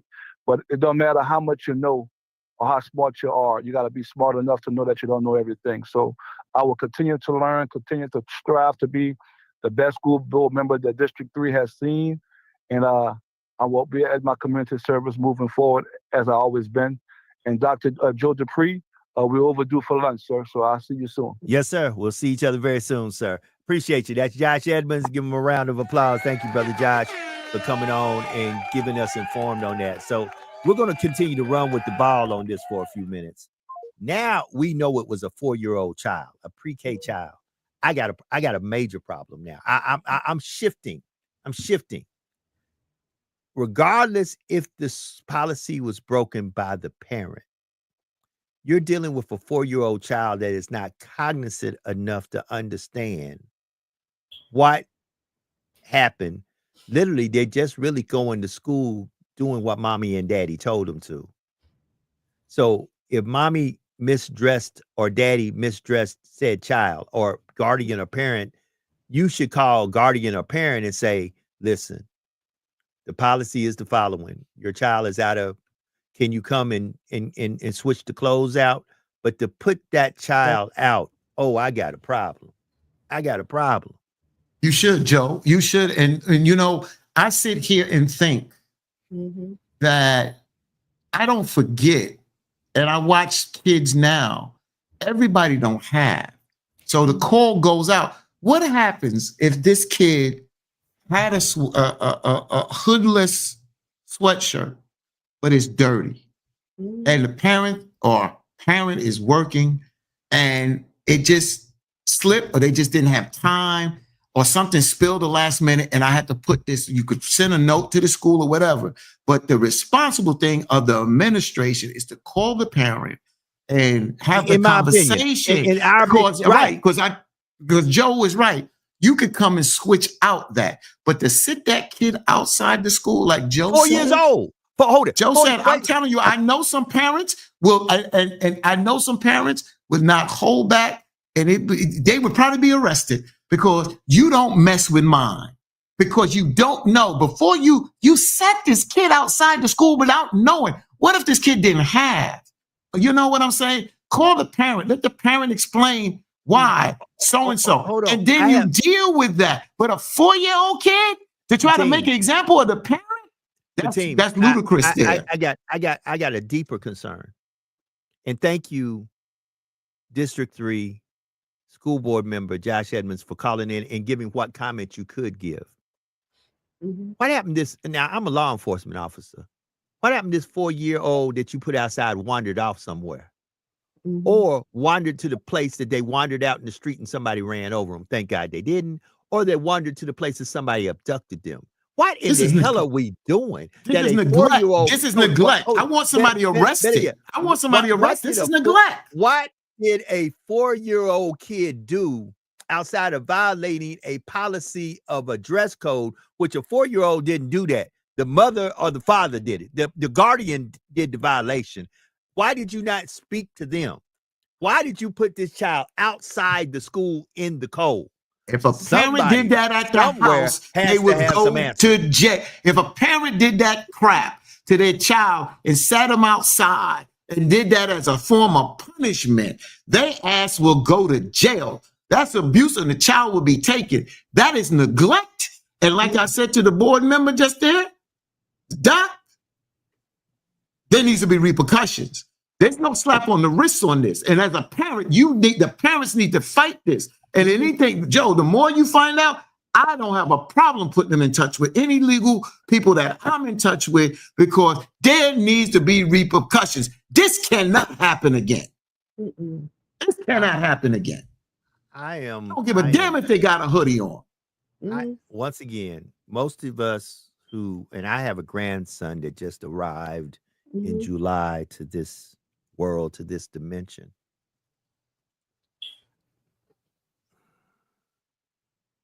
Lord, don't ever let me get that call. I'm telling you. I'm just saying, Lord, don't ever let me get that call. Cause I'm just saying, It's not. Hold it. That's not my blood child that happened to, but there is a black and brown child that was 4 years old that was put outside for violating a hoodie policy. Mm-hmm. If we all don't do something, I got a problem with us. There's something wrong with us. Mm-hmm. Because there's something wrong with us. If we don't stand up and say something, if there's not an outcry from the community to get a full disclosure of what led up to this situation happening, we understand the policy. The policy is not what's in question. The question is what adult in their right mind who is supposed to be watching out for our children put a pre-K 4-year-old child outside the school to wait for their parents due to a policy. Mm-hmm. And you know what, Joe? The sad part about it is we'll share it all out on social media. We'll talk about it on various platforms.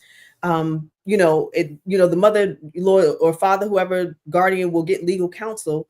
But as they're going through the trial and going through the whole process, in the beginning, initially, we'll march. Everybody will be there. It might be on the news.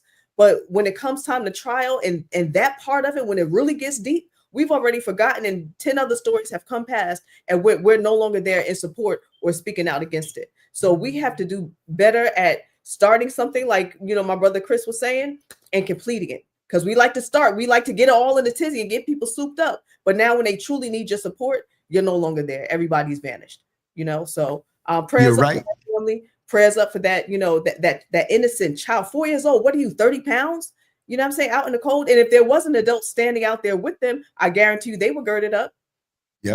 And I agree with you, Sister Jax. That's why I look back at this situation. That's why we jumped in on that hair situation with the kid, where his hair was, braided or in dread. It was. I don't want to use the word dread. It was locked, but he had it neatly, and it was braided, put in a style, and they still want to come at him. And a lot of people talk. That's why I say you get on here, social media, you talk a good game. Yeah. But when do you have? Because you know what, you're going to have a time that the spotlight's going to be on you. Mm-hmm. This is going to be a time for you to stand up. It's going to be when the time comes. What will you do? Just like Douglas Guidry. He had an opportunity where the spotlight shone on him. Did he stand up for the cause? Yes, he did. When that young girl, when that car was circling, what did he do? So all that we may disagree with, that's cool. But when he got that spotlight on him there, he did what needed to be done. That's what I'm saying. We can have different viewpoints on things, but when that spotlight get on you, what will you do? Will you time? Will you talk? Or will you rise to the occasion and be ready to do what you got to do? And comfortability stops us because we're scared to lose our job. We're scared to lose this. And we're scared to lose that. And that's the problem. That's our problem, is that they give us a little bit of coins. And then when we do get the coins and stuff and speak out, they come at us to make an example that you got money, but we'll throw your ass in jail. We'll take everything that we gave to you. So the next Negro or ninja won't do that. That's right. And if comfortability stops us, but integrity starts us, right? And integrity is what keeps us going, because without integrity, we're not going to move. And so that's why we have to work on, as a people, walking with integrity, which is doing the right thing, even when nobody's watching, but so often people just want to do something if they know it's other people standing there watching. You got to do the right thing, even in the dark. Even in the dark, you still got to do the right thing. That's right. Go ahead, Joe. You talking, but we can't hear you, my brother. It sounds like you're saying something good too. Can't hear you. Okay. Yeah, he'll be back. He's talking loud and saying nothing. Yeah. Talking loud and saying nothing. Right. That's right. And you know what? Just to finish up real quick, what we were talking about before, when we were talking about, hate and God and all this and that, we also have to, if we're not familiar, read Malachi when it talks about, Jacob and Esau, right? Jacob, progenitor, of the Hebrew race, and Esau, Edomites and all that kind of stuff. Edomites, so, yeah. Exactly, from Edom. So Jacob, Jacob, I love, and Esau, I hate it, right? So we have to go deeper into that, because we just think God is some fluffy, fun God, but not really understanding the wrathful side and what he truly, expects of us. So So yeah, so if you believe, we got to keep pushing on. And of course, we're in this system. We're in captivity. So there's certain things that we have to be a part of, but there's still a way that you can still remove yourself from that. So if you choose to remove yourself, just be aware that you're going to have opposition, because like that lost sheep that goes to the side, guess what, some other ones will keep on going, or you might get attacked, and you got to be okay with being attacked and persecuted. Just like all of our great foremothers and forefathers who stood up for the cause, many of them were persecuted, and many of them ended up losing their lives. But we have to figure out what we're going to stand for, and what we're not going to stand for. You stand Can y'all for hear if me you don't, now? yeah, you don't stand for, if you don't stand for something, you'll fall for anything. So here's what I want to say. First, once again, I need to give a round of applause and ring the bell. I know that Dr. Josh Edmonds will make sure with everything he has in his body that whatever was wrong will be, to the best of his ability, made right. This brother advocates for this community. This is the brother that I set out before he became Dr. Josh Edmonds, when he was just Josh. Me and this brother set out for 30 days walking the streets of Lafayette when we had the highest crime rate in the state. And we were out there at sometimes 11, 12, 1, 2 in the morning, praying with the gangsters, the thugs, the prostitutes, the dope dealers, the dope users, folks that were doing wrong. So I know this brother is from the community, about the community, and always looking out for the best of the community. So I think that he took time out to give us a call, and I know he will do everything in his power to make sure that whatever was wrong is made right. But still, as a community family, we've got to speak up on this one, because no 4-year-old child, I don't care what creed, color, nationality, no 4-year-old child who violated a school dress policy, which the child don't even comprehend the school dress policy, should be put out in any conditions to be reprimanded until that parent comes, picks up that said child. That child should have been, in my opinion, this is my opinion, that child's parents should have been called. That child should have been either set in the corner or wherever you wanted to put them, away from the other children, however, but that child should not have been put outside in the cold. Regardless if the child was outside in the cold with an adult or the child was outside in the cold by themselves, that child should not have been outside in the cold until that parent came and picked up said child. That child should have been in the comfort of the school until the parent came and picked them up, or whatever resolution, which may not been picking up the child, may been, please come and replace the said clothing items, that the child is in compliance. There is so much we could have did to make this right. Instead, we made it wrong. And we've got to address that never happens again. We'll see what the people do. We'll see what the parents say. And any way I can get involved, if need be, just let me know. That part. It is 9 minutes to the top of the hour. We have went for 3 hours today on this Turn Up Thursday. Turn down for what? So let me do that. I love Sister Jackson with the shimmy. Come on now. What you got, Fatine? Come on, Fatine. What you got? I am loving this homegoing service that I keep looking out the corner of my eye for former President Jimmy Carter. Reverend Andrew Young is delivering the message, and he is Reverend. That's the not Andrew Young. Yeah, Andrew Young. He's not a reverend. Yeah, Reverend Andrew Young. He's a reverend. Yeah. I know. We always call him Ambassador Andrew Young. I didn't know. He is serving in his role as Reverend Andrew Young at the present moment. I don't know. I mean, this is the first time. I've been knowing that, but I don't know. Yeah, most of us know him as Ambassador Andrew Young, but I didn't know he was ordained. He is an ordained minister. So okay, cool. That's something I didn't know. Good to know. Thank you. So, listen. If anything today, before you do a thing, as I go into closing comments on this Turn Up Thursday, this is for myself and everyone who's listening. before you do a thing, please ask yourself this simple thing. Would you want that done to you, your child, your wife, your family, or someone you love? If the answer is no, don't do it. Closing words. Let's go, Sister Jax. Let's get it.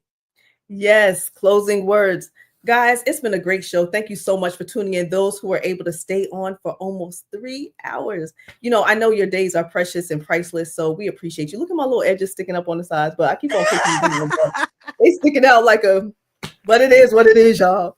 But anyway, everybody have a blessed day and be safe. And just go out and be amazing. You are amazing. Believe you are amazing. Pull deep down within your spirit. Walk with confidence. No matter what you look like, how tall, short, fat, skinny, crooked face, whatever you got, just know that you are beautiful and you are wonderfully made. So embrace who you are and be confident in being yourself. You can do anything.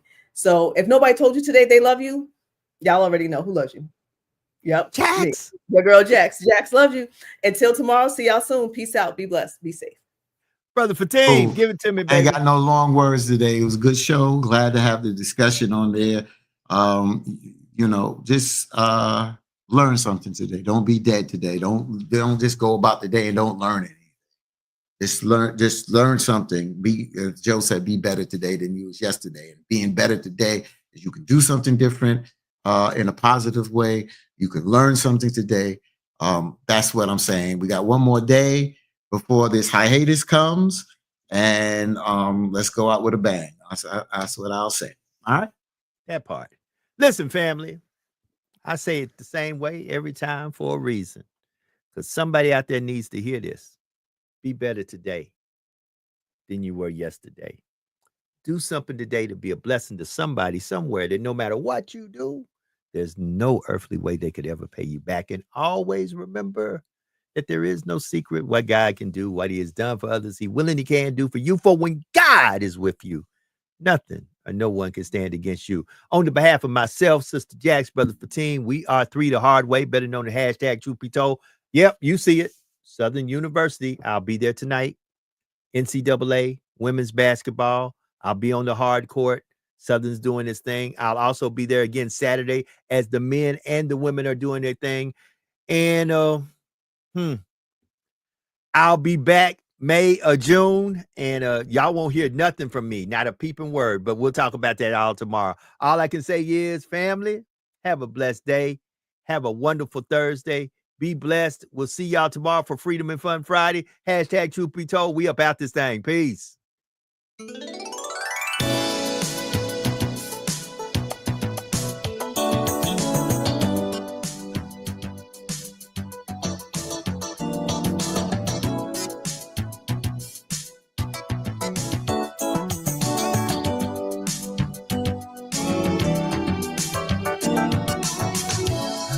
The part you like to play.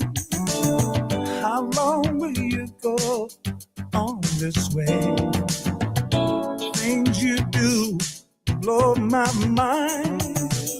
I see you doing it to your own kind. Now you've got babies too. What in the world is wrong with you?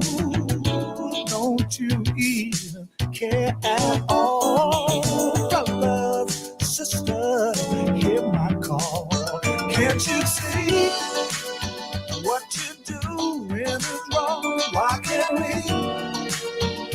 can't we get along? Check yourself, change it. We have gotta change our way. Change our way. Don't you know?